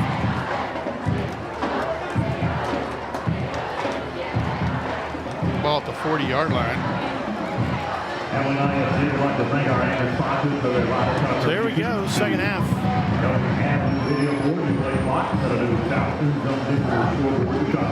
First and 10 for the Eagles from the 40-yard line. Braden Henry comes out. He will have Ethan Joyner in the backfield with him.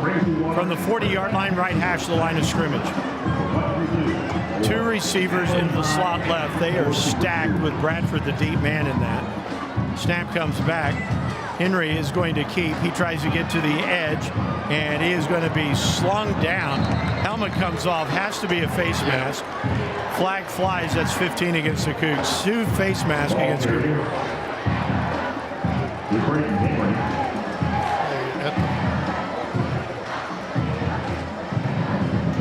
So that means Tristan Beal will come into quarterback for a play.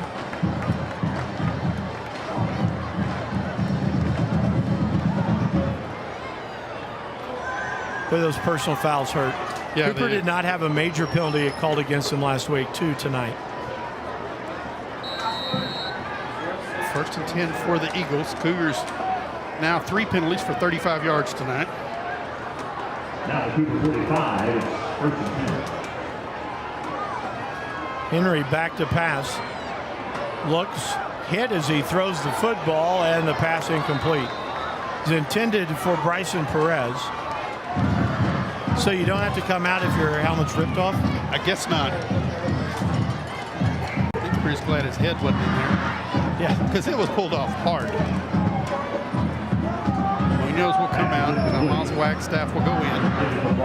Second down and 10. Again, Joyner stays in the backfield with Henry. Eagles have connected on a lot of the deep throws tonight. They didn't on that one. Snap comes back. Here goes Henry. He's going to be dragged down from behind. Dyson Davis has him at the 41. It's a gain of 4. Brings up third down. Cousin tackling Cousin there. 3rd and 6 for the Eagles. Turn down the crowd mic just a little bit. That message that we're being able to be picked up that well. Third down. About 6. It's going to be Camp Churchill. It's a tight formation. Eagles going to run out of this tight formation. Henry looks, throws, has a man wide open. He's got Churchill. Churchill to 20 to 15 to 10 to 5. And he's down to the 2-yard line, first and goal. But that's a good-looking play right there. Everybody was tight, and he just ran right up the seam. First and goal for the Eagles. Gain of 39 yards past the Camp Churchill. Got behind everybody. Catch made by Camp Churchill. So now on first and goal. The ball on the 2-yard line. It's first and goal. Eagles. Full house backfield for the Eagles. 5 in the backfield. Now they all split off. Snap comes back to Henry. He hands it off, and not getting to the end zone is Driston Payne.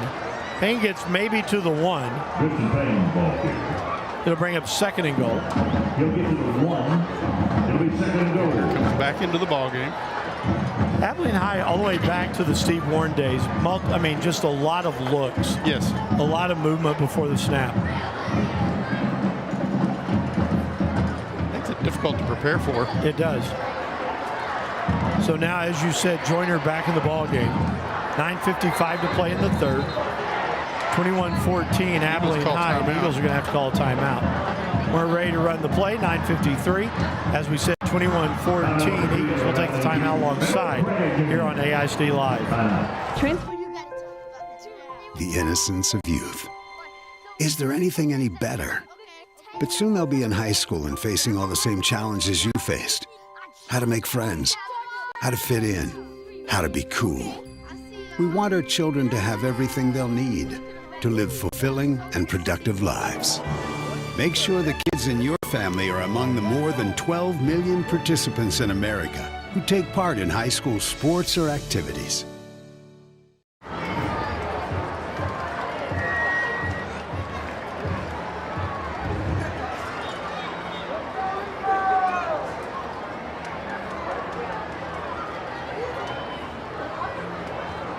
See if the Cougars can do anything here on second down. Timeout at the 1 yard line.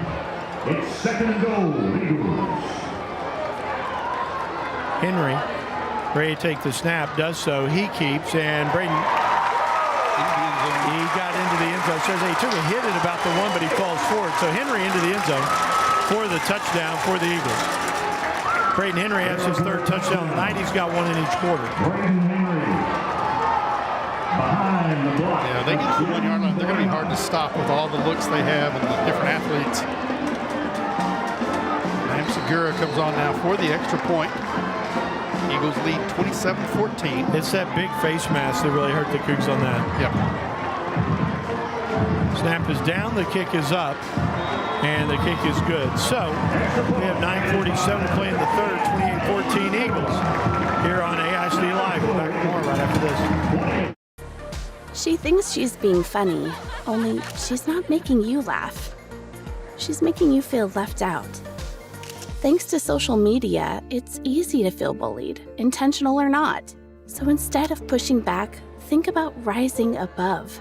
It's easy to be upset, not as easy to be bigger. For some great insights on bullying and dealing with teen depression, visit yourlifeyourvoice.org. Support yourself and your friends. Be a lifter.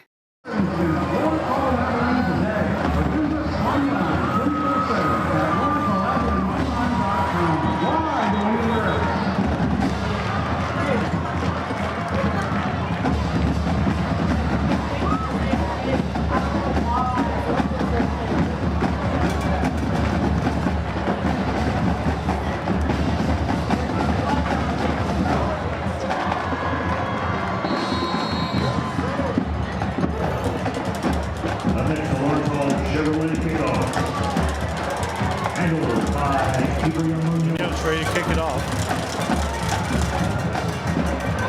This one's going to come down to the 26-yard line. Bill Santos crosses the 30 to the 31, and he is dropped. That's where the Cougs will have the football, 1st and 10.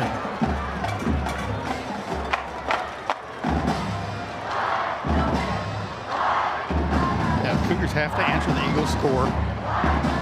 And then at some point, you're going to have to put a stop. Yeah.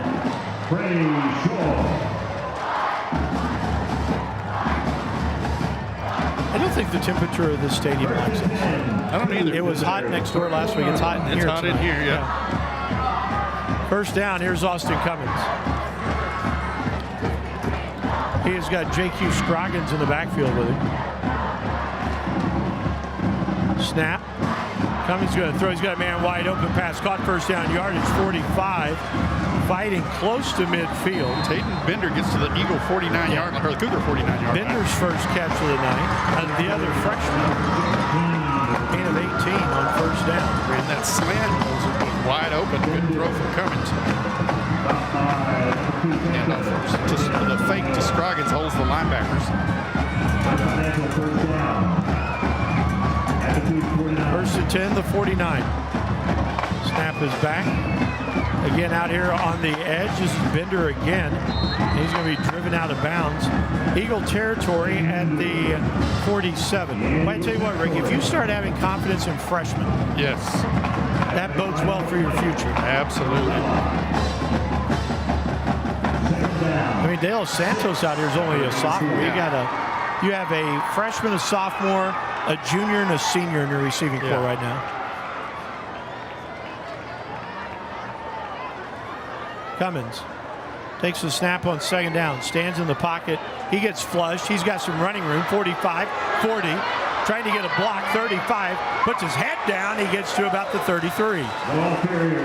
14-yard gain for Austin Cummins. Good job by Cummins. Looking to go to Bender again. He never looked to the right, looks to the left at Bender, and then decided to pull it down. Found an open lane in the middle of the field. Picks up another first down for the Cougars. Officially, it's going to be the 32, so it's a gain of 15. Two receivers in a stack to either side. De Los Santos and Alexander come to the right into the boundary. And it's Bender and Carrillo going wide to the left. That's the field side. Play clock down to 9 seconds. Cummins is ready. He now then starts Alexander in motion, takes the snap, drops back, looks long, throws long. He's got a man wide open. Pass is incomplete. Oh, he had Bender wide open. He dropped it in the end zone. He had him all alone, Rick. Everybody sold out to Alexander. Yes. And that just a drop. Bender will kick himself for a while on that one. Zaylen Johnson comes in. Second and 10. Out of the game for the Eagles. Circle that play at the 8:17 mark. 28-14 Eagles.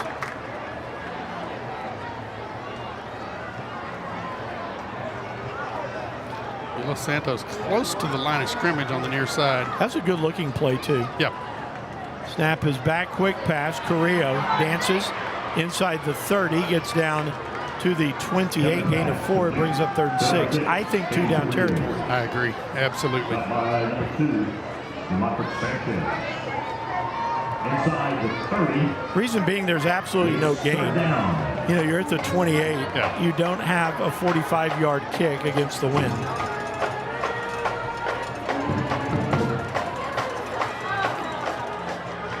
So 3rd down and 6. Snap is back. Cummins steps in, throws on the slant, has a man at the 20. It's Carrillo. Has the catch in the first down. Carrillo, just a simple slant, sits down in the gap in the defense and makes the catch. The slant has worked really well. Yeah, it has. They'll try to go over the top to Johnson again on the far side. So here we go on first down from the Eagle 20-yard line. Snap comes back. Cummins steps in. Cummins has some running room. 15. Austin Cummins inside the 10 to the 9. And it'll bring 1st and goal for the Cougs. Gain of 11 on the play. Job of Cummins. Didn't see anything quick, and the hole opened up, and he took it straight up the field. Gets to the 9-yard line. 1st and goal for the Cougars. Zaylen Johnson goes out. Matthew Henson comes in. First and goal from the 10. Play clock only at 17 seconds. You got plenty of time to run your play. Cummins trips left side, takes the snap. He's got Scroggins as a lead block, puts his hand down, and he's down to the 3-yard line. Austin Cummins just saying, get on my back, boys. We're going to go a while. He had 6 on the carry. And Cummins is down. And Cummins is down and is hurt. That's the one thing you could not have. No. Well, that will probably be Jaden Carrillo. I would think so, down on the 3-yard line.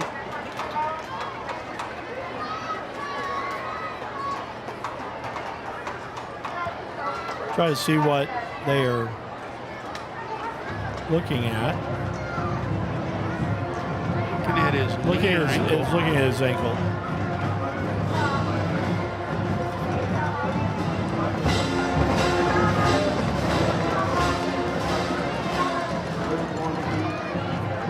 You've got Jared Clancy, you've got Jaden Carrillo.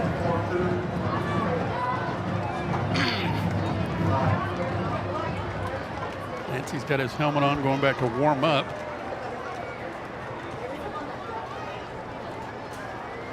So 6:29 to play in the 3rd. Austin Cummins gaining 7 on the play to make it 2nd and goal at the 3, and he's up. Number 5 for the Cougars is Austin Cummins. And a little gingerly, walking off, but he looks to be okay. I think he may get taped and be back in shortly. He's already got the spats on. Good sportsmanship from Demetric Sanchez. Yeah, Comes over and pats him on the back. Absolutely. I mean, again, we talk about these kids know each other from all over the place here in town. And the result of the you come in, you tell your friend, glad you're okay. Cummins lived in Italy. Born in New Mexico, moved to Italy, now in Abilene. Yeah. Wow. We learned that at Poetry Friday today. Okay. Jaden Carrillo will be at quarterback for the Cougars. Hayden Bender coming back in. And this is not necessarily a Wildcat formation. No. Carrillo, we knew from the get-go, might be the backup quarterback if it came right down to it. Clancy has yet to be in a play, so see what you can do from the 3-yard line. Snap is back, Carrillo slips, and he's down at the 5. See if Austin comes back in the ballgame. 3rd and goal. Austin grabs his helmet on the far side. I think I would call a timeout here and give Austin the chance. Here comes Austin. Cummins has the play. 15 seconds on the play clock. Keep a hold of this one. 5:45 to go. The game clock. Cummins is back. Breaks the huddle at 10. Remember the Wildcat. Ewing. 3 seconds. Ewing's got to take a snap. 2 seconds. 1 second. You got to call a timeout. I think the Cougs got the timeout before the penalty flag for delay of game. So 5:29. Now then, here's the question: do you scrap the play? Who? I don't know. You kind of have to, don't you?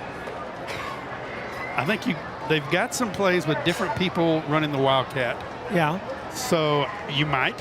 I would go back to Cummins at quarterback if you're going to have.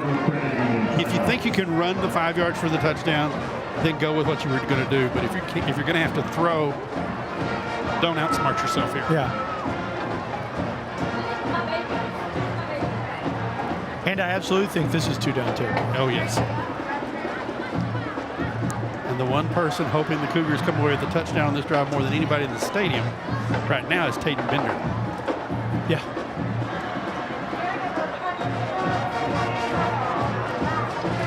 Cougs break the huddle. Johnson goes wide to the left. De Los Santos into the far slot. Carrillo in the near slot. Alexander works the right side. Goes back to the quarterback. Eagles make the substitutions. So it's 3rd and goal from the 5-yard line. On 3rd down, Cummins takes the snap. Hands it off, a little scoot back. And Ewing is going to be dropped for no gain. It brings up 4th down.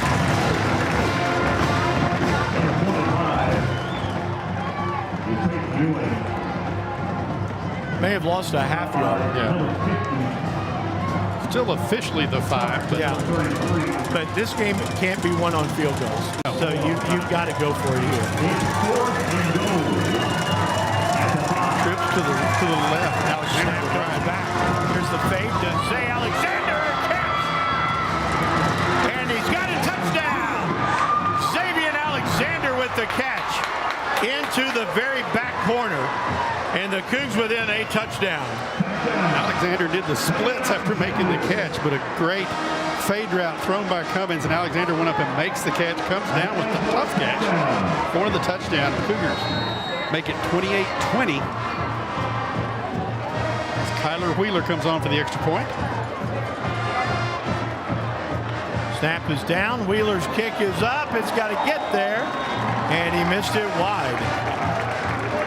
So 4:51 to go. Our new score, Abilene 28, Cooper 20 here on AISD Live.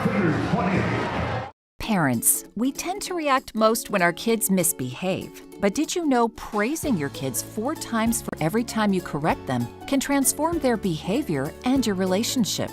And with these colorful praiselets from Boys Town, the 4-to-1 rule is a breeze. Visit parenting.org/praise to see how it works. Request your own free praiselets and explore other great ways to teach love with praise. because every kid deserves to hear they're doing great. The drawing will take place at the end of the third quarter. Abilene Project Graduation is a nonprofit organization that is fully funded by the community and is not under AISD. The goal is to provide a safe, drug and alcohol-free environment for our seniors following graduation. Once again, the drawing will take place at the end of the third quarter.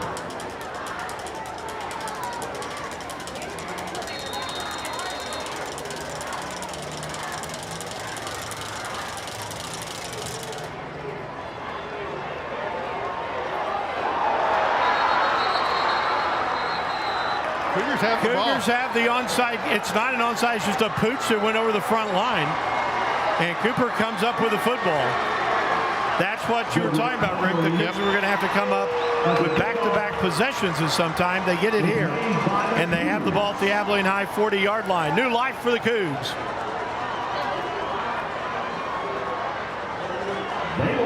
.39 is going to be the official line of scrimmage.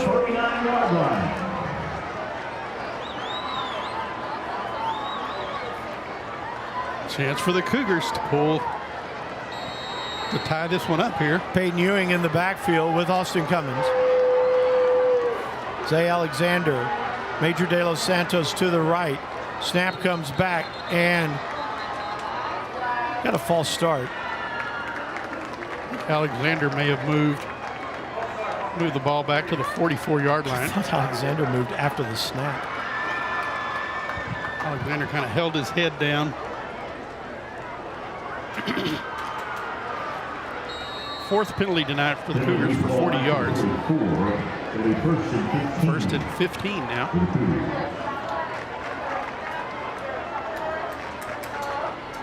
Again, you have room kind of right over the top here. Snap comes back. There's the seam that I was talking about. He's got a man pass, caught, first down yardage. Still on his feet is Johnson, I believe. Yes. And Zaylen Johnson has the 25-yard line and a first down. He got 19 when he needed 15.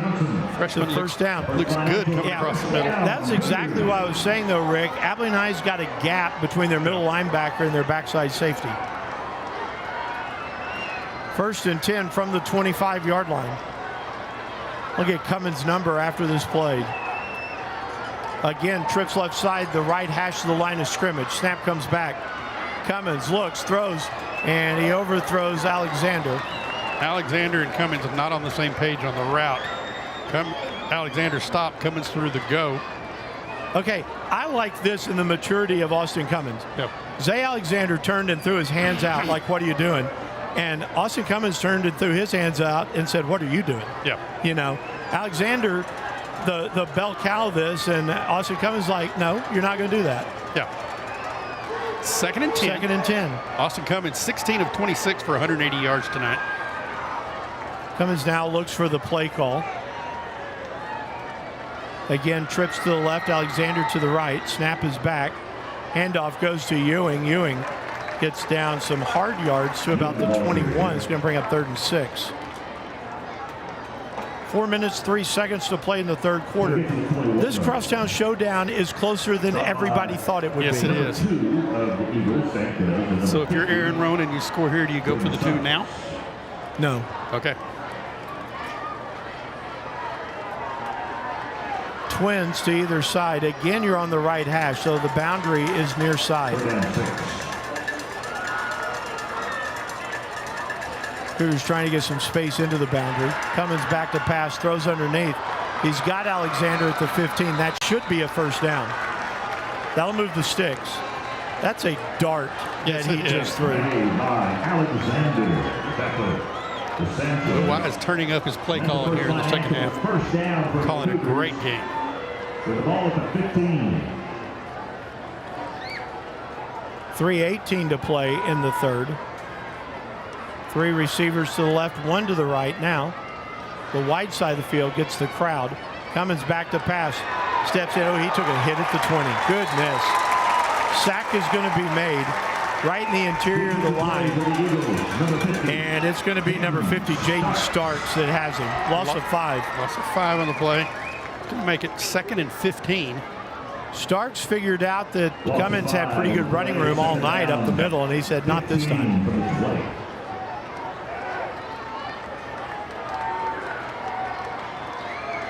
Second down, 15. Yeah, you got Zay Johnson on the island out there on the far side. Who's been running great slants, too. Yes. Let's see what happens here. Snap comes back. Cummins back to pass.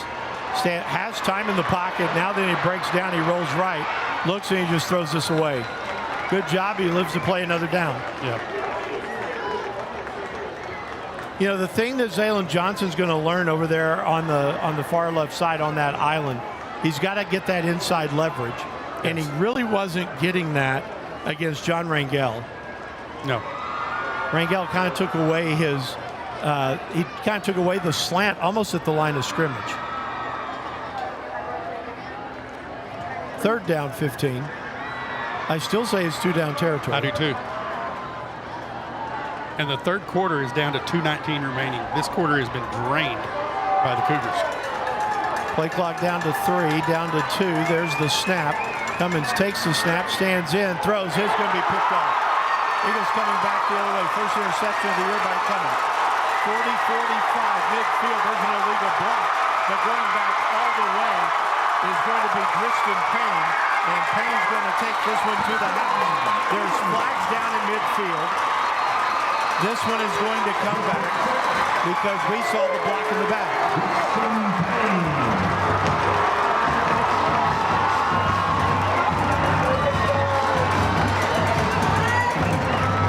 There's the flag. It's at midfield. Okay, there it is. At the 50-yard line, there's a flag on the field.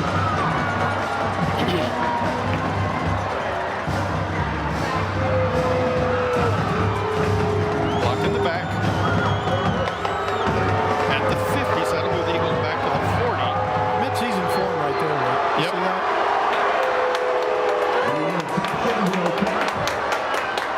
Well, you could just see that one on the return because you had Big K coming across. Watch this on the replay. You can see it pretty easily, the block in the back. So here he is to the 20, 25 to the 30. There's the block in the back right there on G. Carter, I guess. Yeah. They have 2 number 3s.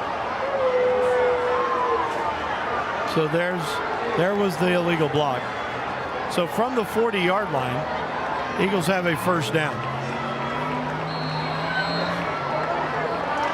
That time, give that interception to the defensive line. They pressured Cummins. Oh, no doubt. And he was just trying to get rid of it. Braden Henry on first down, hands it off Joyner. Joyner gets to the 45. Gain of 5 will bring up 2nd and 5. Well, and what the rush did, the interior rush did, it made Austin Cummins throw the ball off his back foot. Yes. Ball's off your back foot, float. Yes. And number 3, Alexander. Minute 40 to play in the third. 2nd and 5 for the Eagles. After on their 32nd play of the night. Snap comes back again, Joyner. Joyner's got a hold this time. He's got first down yardage and more. Cougar territory to the 44. Gain of 11. Brings up a first down. The Eagles have now rushed for 99 yards on the night.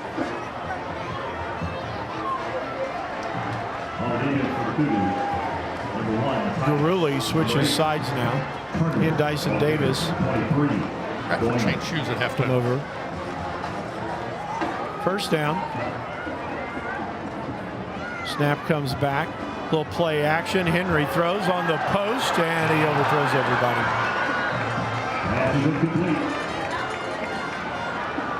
Is that De La Cruz who was trying to run under that one? So. 18. And the result of the chin-up challenge. They're 18 or 19. 3rd and 5. Could be a 2nd Bosa. and 10, I'm sorry. Yeah, it's a Bosa. Okay. 2nd down 10 from the 44-yard line. 53 seconds to play in the quarter. 28-20 Eagles. Snap comes back. Here's the pass on the edge here for Churchill. He has the catch at the 37. Gain of 7 and brings up 3rd down and 3.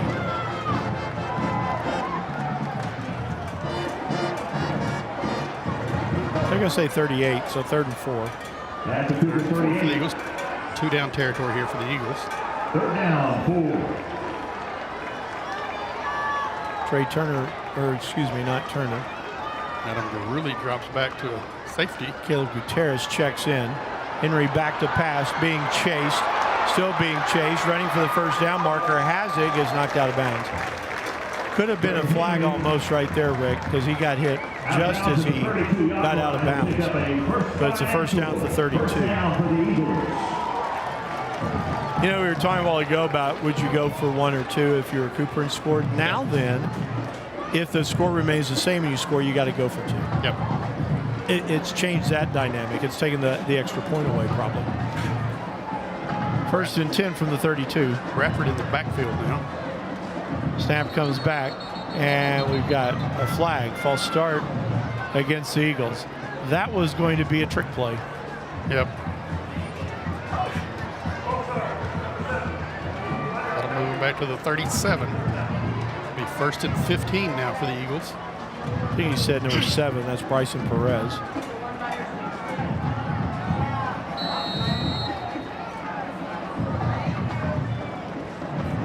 .40 seconds to play in the 3rd.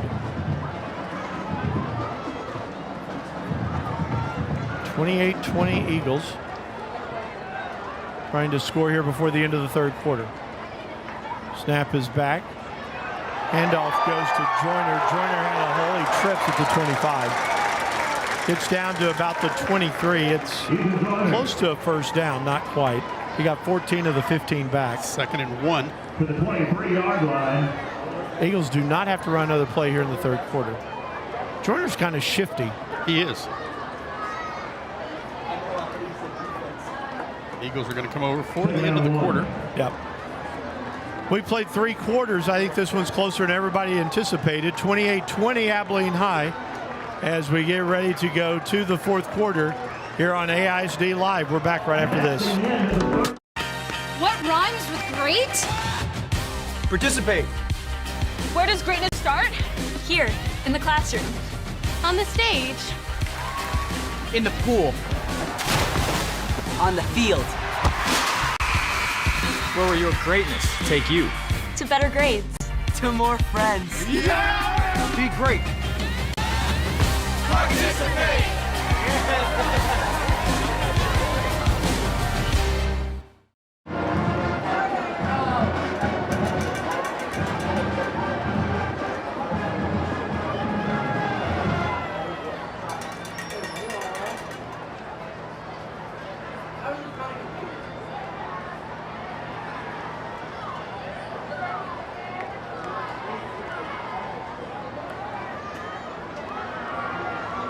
Well, folks, for all you who participated in tonight's Marine Chin-Up Challenge, the results are in, and after carefully counting the total chin-ups for each school, the winner of the 2024 Rivalry Series Marine Chin-Up Challenge is Abilene High.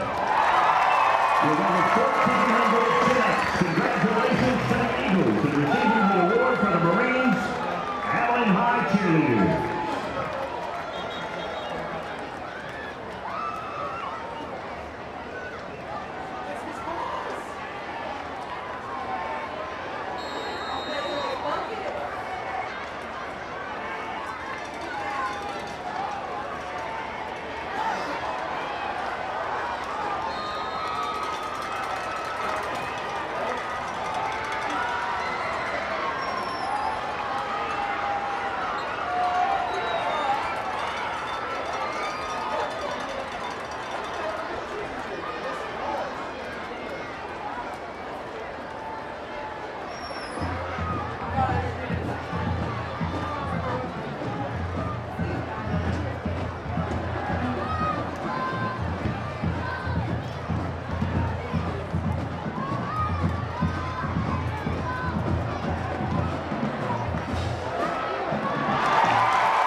left to play. It's Abilene High 35, Cooper 20 here on AISD Live. What's something nice a parent or teacher has said to you? You're special. I love you. Make me smile. That's a really good job. How did that make you feel? I think that really helps my confidence. It makes me just feel good. Let's teach more love in our homes and classrooms. Visit parenting.org from Boys Town to explore our vast library of resources backed by over 100 years of experience. For any age, any stage, Boys Town.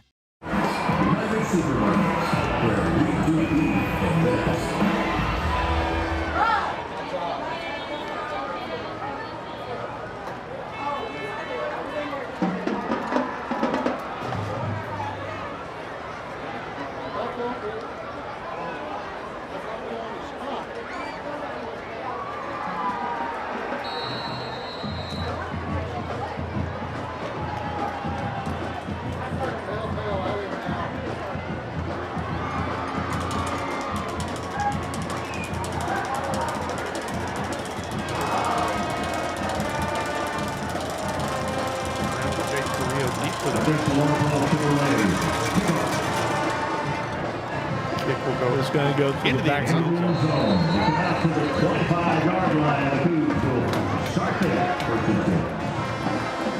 Seems like we've said this several times now. This is a drive the Cougars have to get points out of. Our audio seems to be off at the moment. Okay. Just letting you know that. I just saw a message, Randy. Ball's at the 25-yard line. See if that brought us back. 1st and 10 for the Cougars. So first down, Cougs at the 25-yard line. So apparently he came back up. So you need to turn yourself up just a little bit. Okay. Hey, are we back on now? See if we're being heard. Snap comes back. This is Carrillo now in a quarterback. Ewing with the carry. Yeah, Ewing to the 27-yard line. 29. Oh, I'm sorry. So I'm just kind of guessing here, Rick. Jared Clancy. Now it's Jared Clancy coming in for Carrillo. Austin Cummins night may be over. Yeah, I started to say, I think when he scored that last touchdown, I think that may have changed the scope of this game. So Jared Clancy, the junior, gets his first snap of the season coming up. He hands it off. Scroggins gets to the 30. Brings up a third down. 3rd and 5. You're going to have to let Clancy throw the ball here. Ewing comes back in. Truman comes back in. There's Truman. We're off Truman. 35, Galvan. The quarterback for the Cougars, number 17, Jared Clancy. Looks.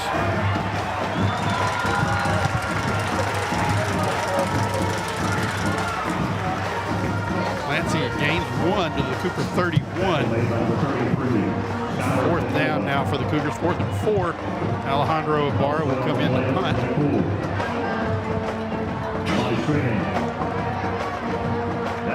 Ibarra steps in. This will be his 4th punt of the night. He's averaging 40 yards per punt. Eagles aren't sending anybody deep. It's been his best night punting ever. Yes. The Eagles are going to let it roll.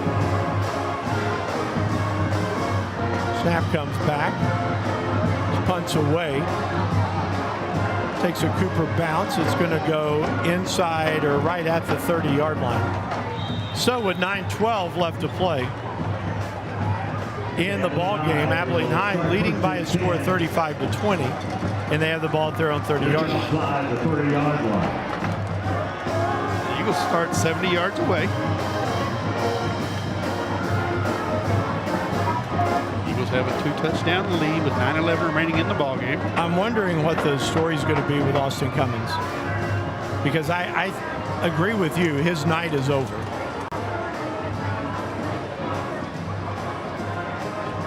you know, you gotta look at the bigger picture. Yes.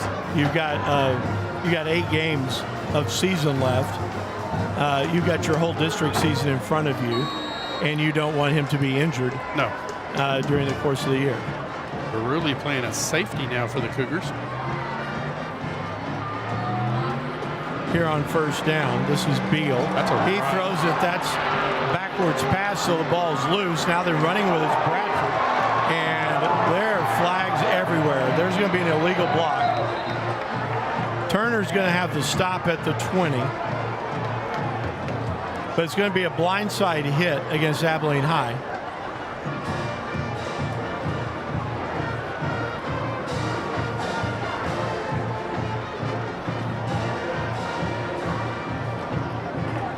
So this will take the ball back. Personal foul. Declined. Cougars declined the penalty.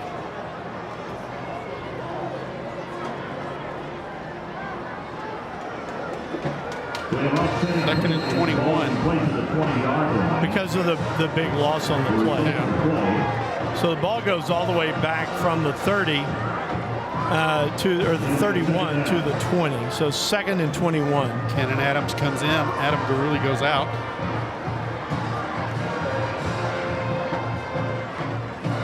Henry takes the snap here. And not much doing to the 21-yard line. It brings up third down and 20.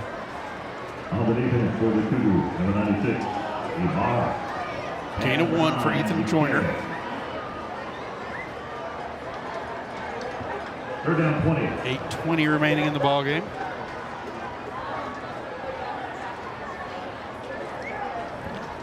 Eagles lead 35-20.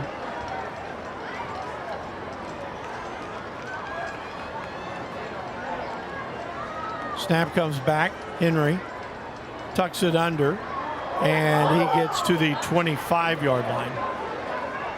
And that brings up fourth and 17. Fourth and 16.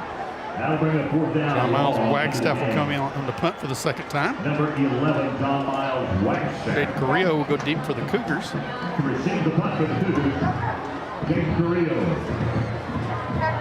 Carrillo stands back at the 40-yard line. 7:36. Clock is running. Snap gets away from Wagstaff. It's loose. Wagstaff tries to kick. It's the worst play he can make, and the ball's fallen on by the Cougs for a touchdown. No, that's a huge mistake right there. So just trying to cover it up. He tried to kick the ball away, and it is recovered in the end zone for the Cougs by Matthew Henson, number 23. Is that the right number? Is that who we have? I didn't see.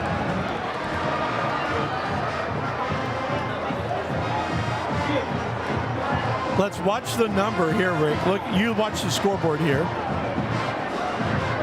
Ball got loose and still got knocked around. It was 30-something. Okay, so it's 33, not 23. Now then, Wheeler Dunson was ready to kick. Snap is down, the kick is up, and the kick is good. So 7:26 left to play, and the Cougs right back into this. It is now 35-27. 35-27. Eagles 35. You know, we saw a Cooper game years ago where there was a bad snap, and the punter ran it down. And you remember he had the forethought to pick the ball up and just throw it, so then it was an incomplete pass instead of a recovery in the end zone. Right. Now the Cougars will kick off to the Eagles.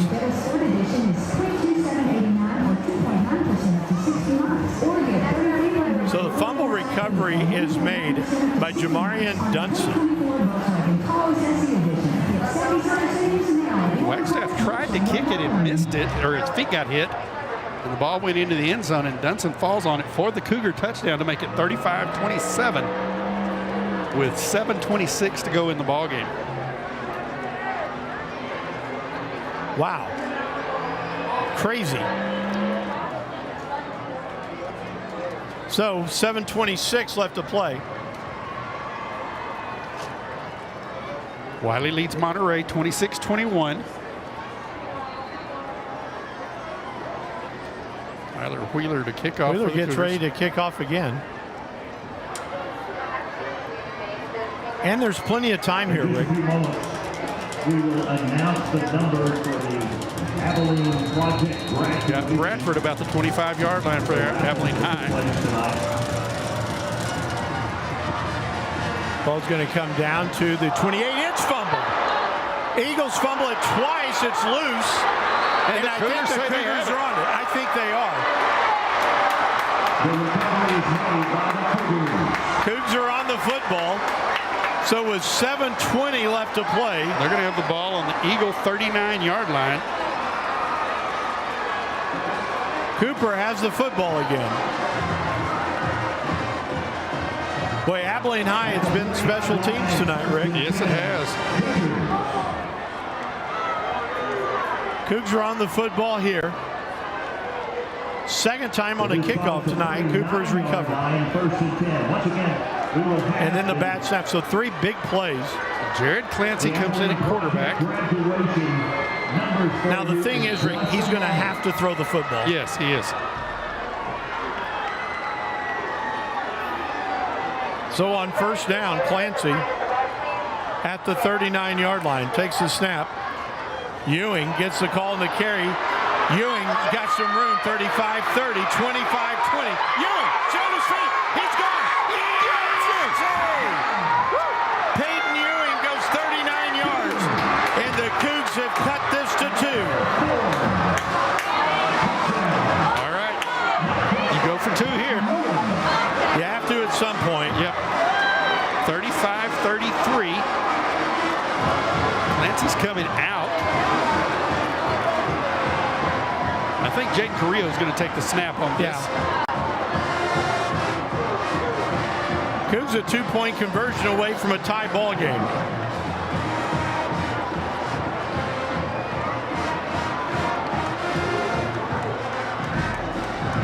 Cougars need to call a timeout. Well, the play clock has not started. Okay. Ewing comes back into the fray. He's going to go out wide left side. Now then there's some confusion. They're going to call a timeout. Now the Cougs will call a timeout. That's the smart play. You've got 2 timeouts left. You trail 35-33 with 7:08 left. How about Peyton Ewing? Wow. Bouncing off about 4 Eagle tacklers. Goes and back. Getting into the end zone. Running like he's mad at the ground. And showed some speed once he turned the corner. Well, this game has turned. It has. It really has. Peyton Ewing has 9 carries for 62 yards on the night. Cougars have now outgained the Eagles on the night. 296 to 291. I'm trying to see if I see Austin Cummins on the far side anywhere. I mean, I do not think that he's coming back in the game. No. If he was coming back in the game, he would have come right there. Right. And just a few moments. Cougars will go for 2. Major De Los Santos will take the snap. Yeah, started to say this is a different quarterback. Still, Carrillo. No, it's Carrillo. Back here, takes the snap. Carrillo rolling right, throws underneath, and the pass is incomplete. Thought there was going to be a procedure penalty.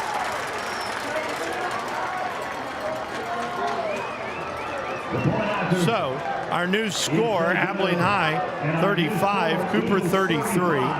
On the drive for the Cougs, 1 play, 39 yards. I had 40 yards for 18 seconds. Okay.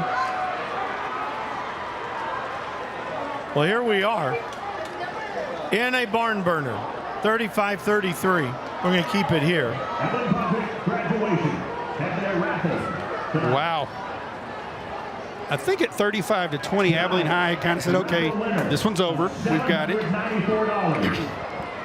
And the Cougars thought so too a little bit, and then Bradford fumbles the ball, and all of a sudden you've got new life. It's 35-33 with 7:08 to go in the ball game. 4-4-5-0-2-2. Well, now then, Wheeler gets ready to kick it off. He has made Abilene High miss twice on kickoffs. Jimmy, at the end of the third quarter, Monterey leads Wiley 28-26. Now, we also have 2 other prizes. We'll share that with you in just a few Going to moments. kick to the near side this time for Bryson Perez. 4-4-5. Wheeler, fair catch is being called for and is made at the 33-yard line. So now then, Cooper's going to come out with 7:03 left, flying at the ball. Yeah. Remember, this is a team that we anticipated the defense flying at the ball all year. Here's your chance. You can redeem a whole lot of what you haven't done in the first game and 3 quarters. Yes. Right here. 4-4-5-7-0-3. And the other one. They're going to set up at the 35, Jimmy. 9-8. Okay. 5-9. 7-5. So 1st and 10 Eagles at the 35-yard line. Braden Henry has Ethan Joyner in the backfield with him. Takes a snap on 1st down. Henry keeps. He tries to get to the edge. He does. He's gone. 50, 45, 40. A man to beat. 35-30. Gets to the middle of the field. And he gets caught by Garuli inside the 20 at the 15. Still on his feet. And he's down to the 14-yard line. Huge run by Braden Henry. Yes. And just broke contain, got outside. 51 yards for Henry. He just took the ball and said, on my back, fellas. Yeah. Braden Henry now 16 carries for 141 yards on the night. First down. Now then, the goal is you got to try and hold Abilene High to a field goal here.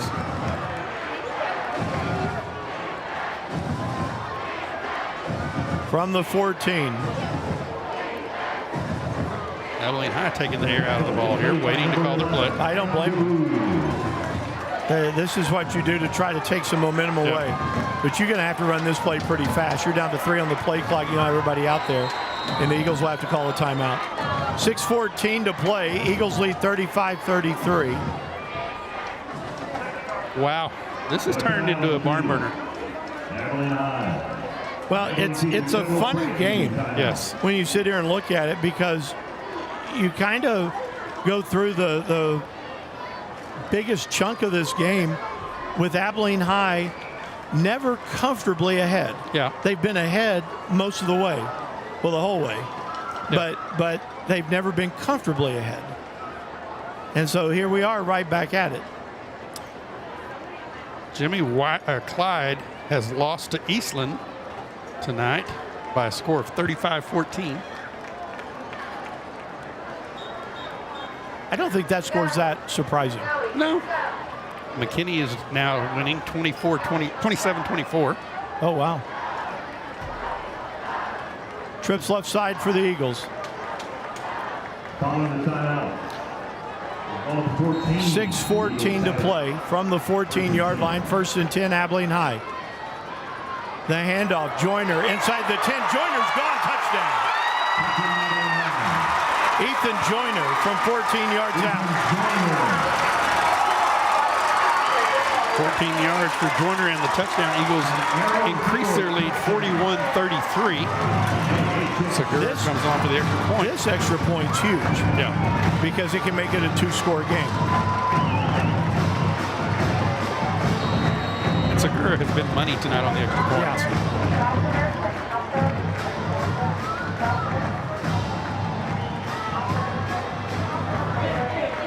Snap is down. Segura's kick is up. And the kick is good. So, 6:07 to play. Our new score, Abilene High 42, Cooper 33, here on AISD Live. What's something nice a parent or teacher has said to you? You're special. I love you. Make me smile. That's a really good job. How did that make you feel? I think that really helps my confidence. It makes me just feel good. Let's teach more love in our homes and classrooms. Visit parenting.org from Boys Town to explore our vast library of resources backed by over 100 years of experience. For any age, any stage, Boys Town. Let your creativity shine. Start your journey in digital media with AIS.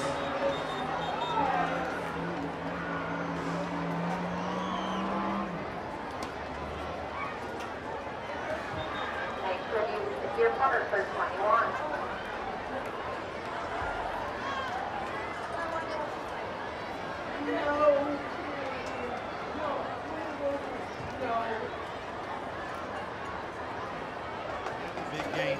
He is electric running the ball. And then on the touchdown, I think everybody was expecting Henry to have it again.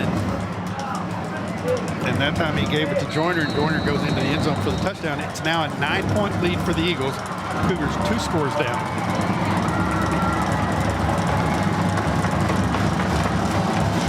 Munoz with a kickoff. Hits this one high and deep, and that is going to go through the end zone for a touchback. So the Cougs will be 75 yards away. So 6:07 remaining in the ball game. See if Jared Clancy stays in at quarterback. Well, I think maybe he does, and the reason I say that is because somebody's got to catch the ball. Yeah. And not that you don't have other receivers, but yeah, it's Clancy. Clancy is in the game.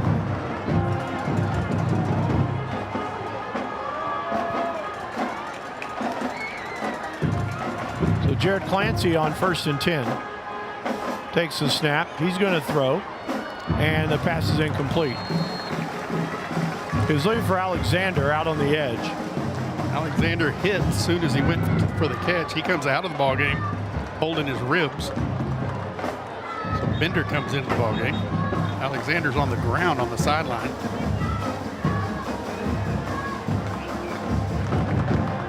I think you got to go to Zaylon Johnson. Yep. So Jared Clancy on 2nd and 10. Takes the snap, drops back, stands in, throws. He's got a man pass. Caught is Johnson. Johnson has the 30, spins twice and goes down. Brings up 3rd down. 3rd and 5. Good job by Clancy standing in there with the pressure all around him and throwing a strike. Not only did he stay in, he kind of had to get up on his tiptoes to throw that. Throws a strike to Johnson. 3rd and 5. Cougars 5 of 12 on 3rd down tonight. Snap comes back to him. He's going to hand it off. And nothing doing for Peyton Ewing. He may have lost a yard, Rick. He may be back to the 29. 5:16 to go. Cougars are going to punt. Alejandro Ibarra comes out for his 5th punt of the night. Abilene High just keeps their defense in.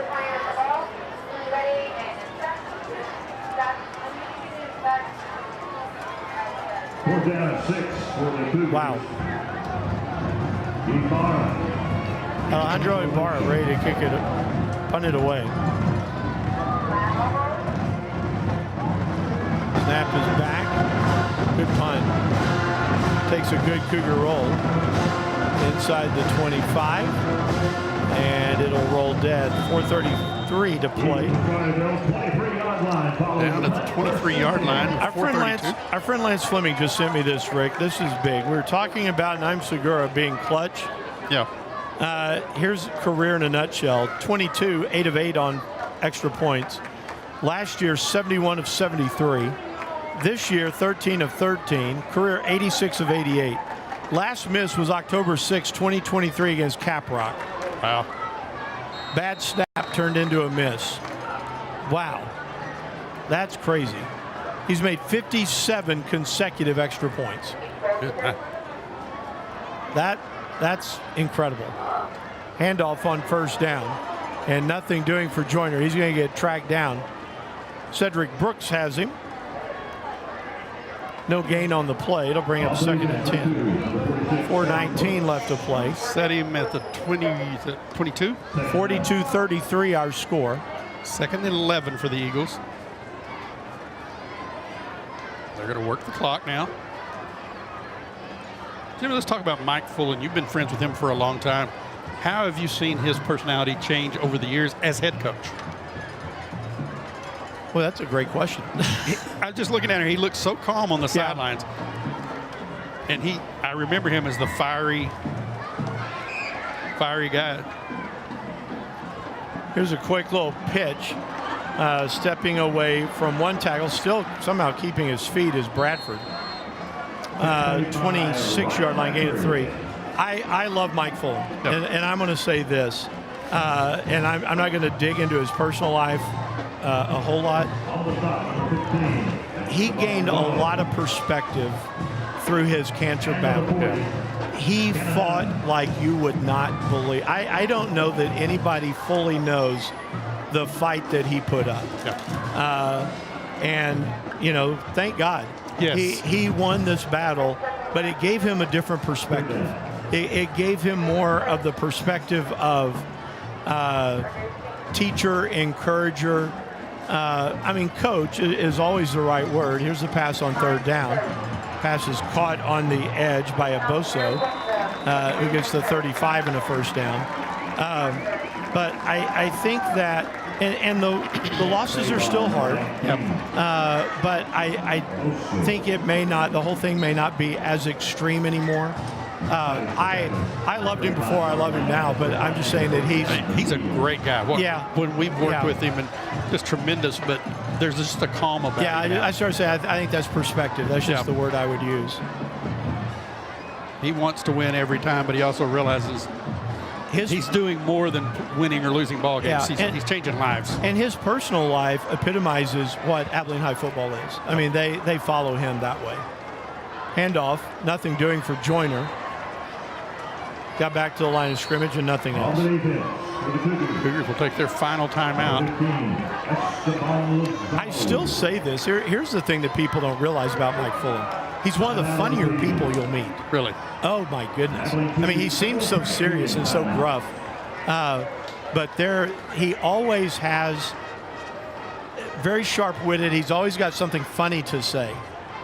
I used to say he was the funniest man on Twitter I'd ever seen. Very soft-spoken. He may lean into the teaching moments a little bit more.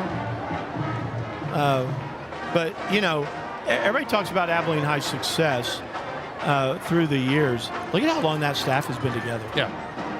There's not a lot of movement. And then look at who they've grown up of their own. I mean, you think about you bring in Conlon Aguirre, you bring in a Jayton Voss, you bring in some of these guys that went to school there, and they come back and want to teach at the alma mater. I think that's pretty legit as well.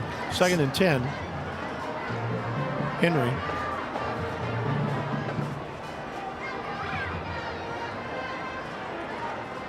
Waits for the snap, takes it. He's going to run the quarterback draw. He gets into the open field. Slides. Nice job. Yeah, good job with the slide. 46-yard line.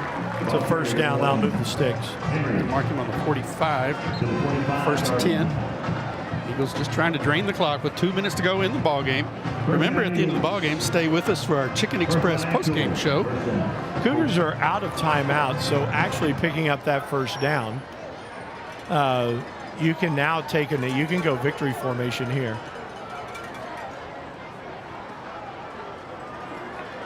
You can wind this clock all the way down to about a second. Take a knee. Henry's still in at quarterback. And he will take the snap with 1 second. He'll hand it off. Joyner crosses midfield. And he has the 48-yard line of the Cougs. Big 2nd and 3. Gain of 7 for Joyner. Game clock down to 1:10 remaining. Ethan Joyner's going to be a big key for Abilene High's success this year. And we mentioned that in our halftime show. They've got to find somebody besides Bradford and Henry, and Ethan Joyner can be that guy. But you remember that state championship year, you had Ronell and Herschel. Yes. Here you've got Braden Henry and Rylan Bradford. I mean, I'm not prognosticating a state championship, but I'm saying you got two guys that are elite players the way those two are. And then you just have to find the complementary elements. Abilene High does not have to snap the ball again, and they will not. Eagles are going to cut the all-time deficit to 36-27-1. They will go to 2-0, and Cooper will fall to 0-2 on the season. But this one is a different ball game than a lot of people thought it was going to be, Rick. 42-33. Abilene High is going to win it. We hope that Austin Cummins is not hurt too bad. But that's going to do it. The two teams go to their sideline. Those guys have been to war tonight. Abilene High knows coming out of this ball game that they've been in the middle of the run. Yes, they do. I think if you're Abilene High, you feel good about the win, but you kind of wipe the sweat off your brow because it got tied a time or two where they didn't think it would. Yeah.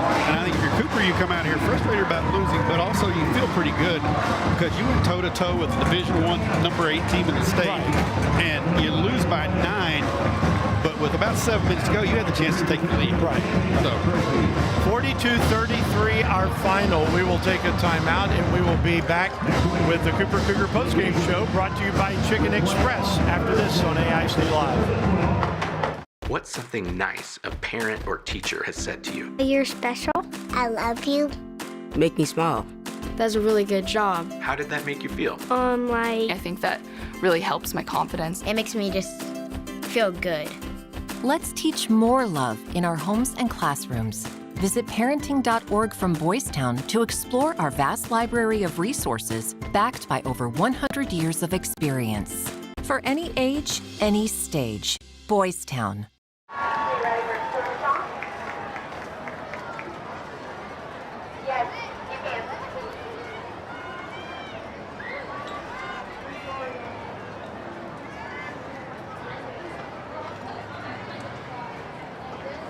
Debate team members and basketball players. We stand for their coaches, officials, and adjudicators. We stand for the drummers, football players, and actors. We stand for the golfers, singers, and swimmers. We stand as the national leader and advocate for these essential activities and all who participate in them and make them possible. Because it is our purpose to ensure that high school students get to play, perform, and compete together.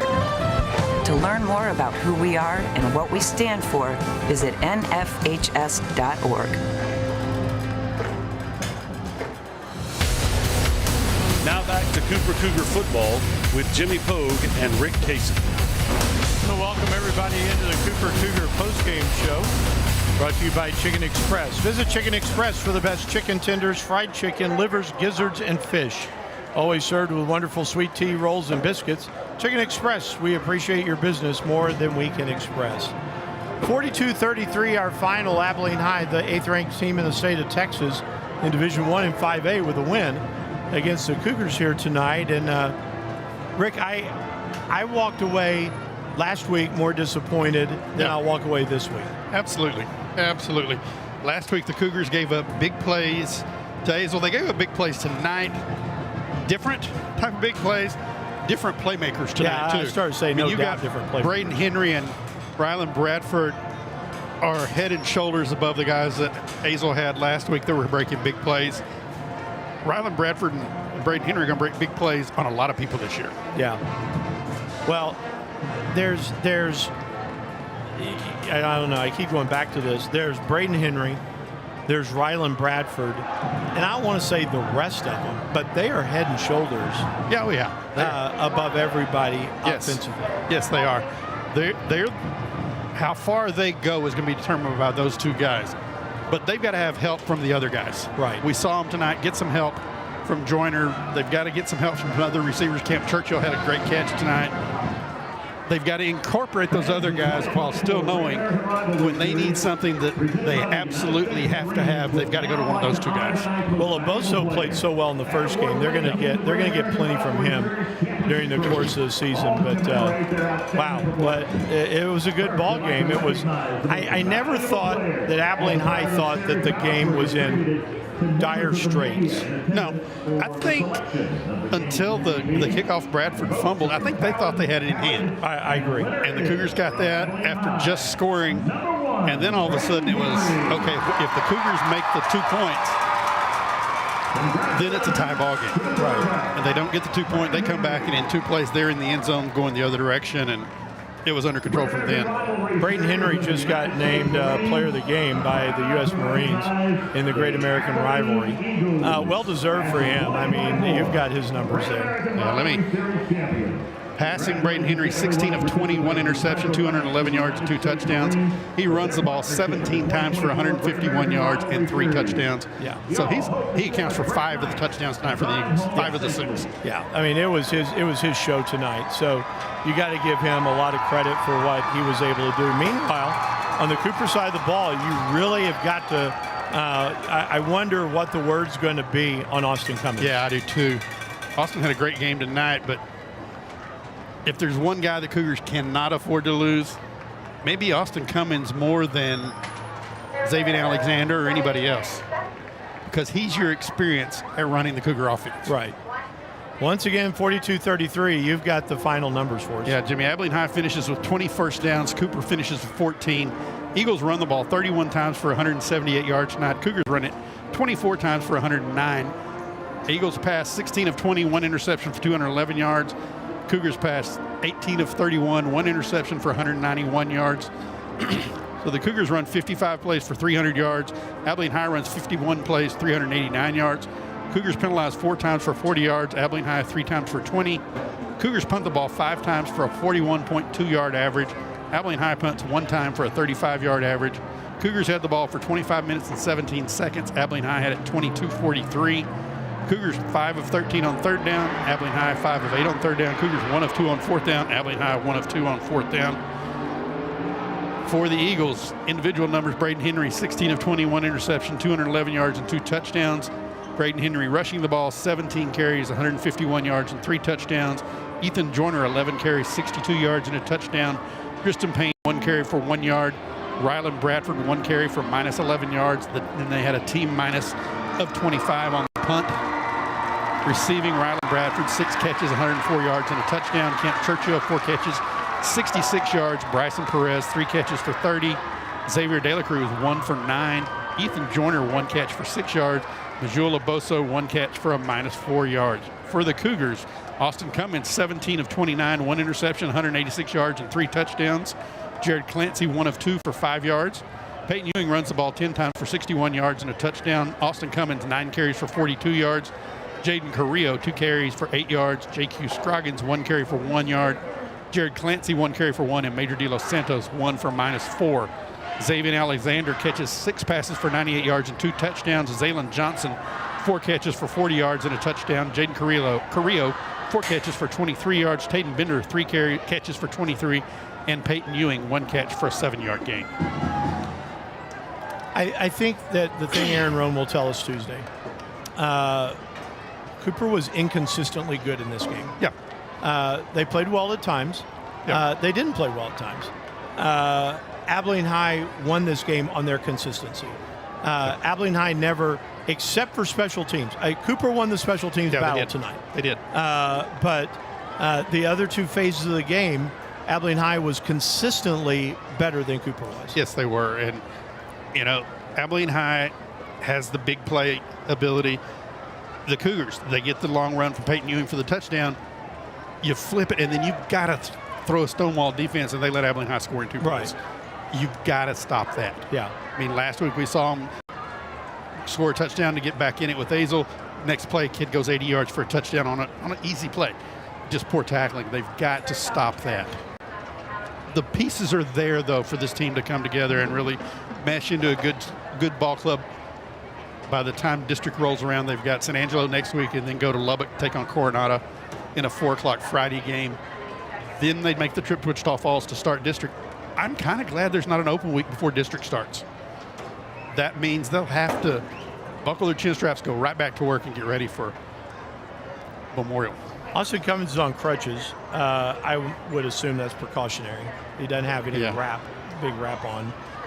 But, you know, the thing I was going to say is now then you're through the 2, what I would say, 4-star programs. Yep. I don't think, you know, Abilene High's good. Yep. And they are, Azel and Abilene High, both bigger schools. San Angelo Central about to be a bigger school. Coronado's a bigger school. Yep. So you're going to play 4 teams in non-district.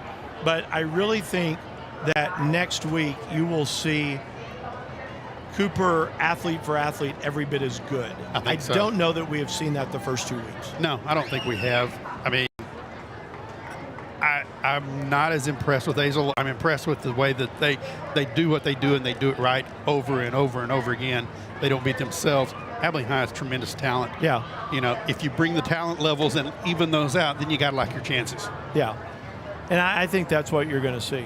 So 42-33, our final. We'll take one final break, and we will be back to wrap up the postgame show brought to you by Chicken Express right after this.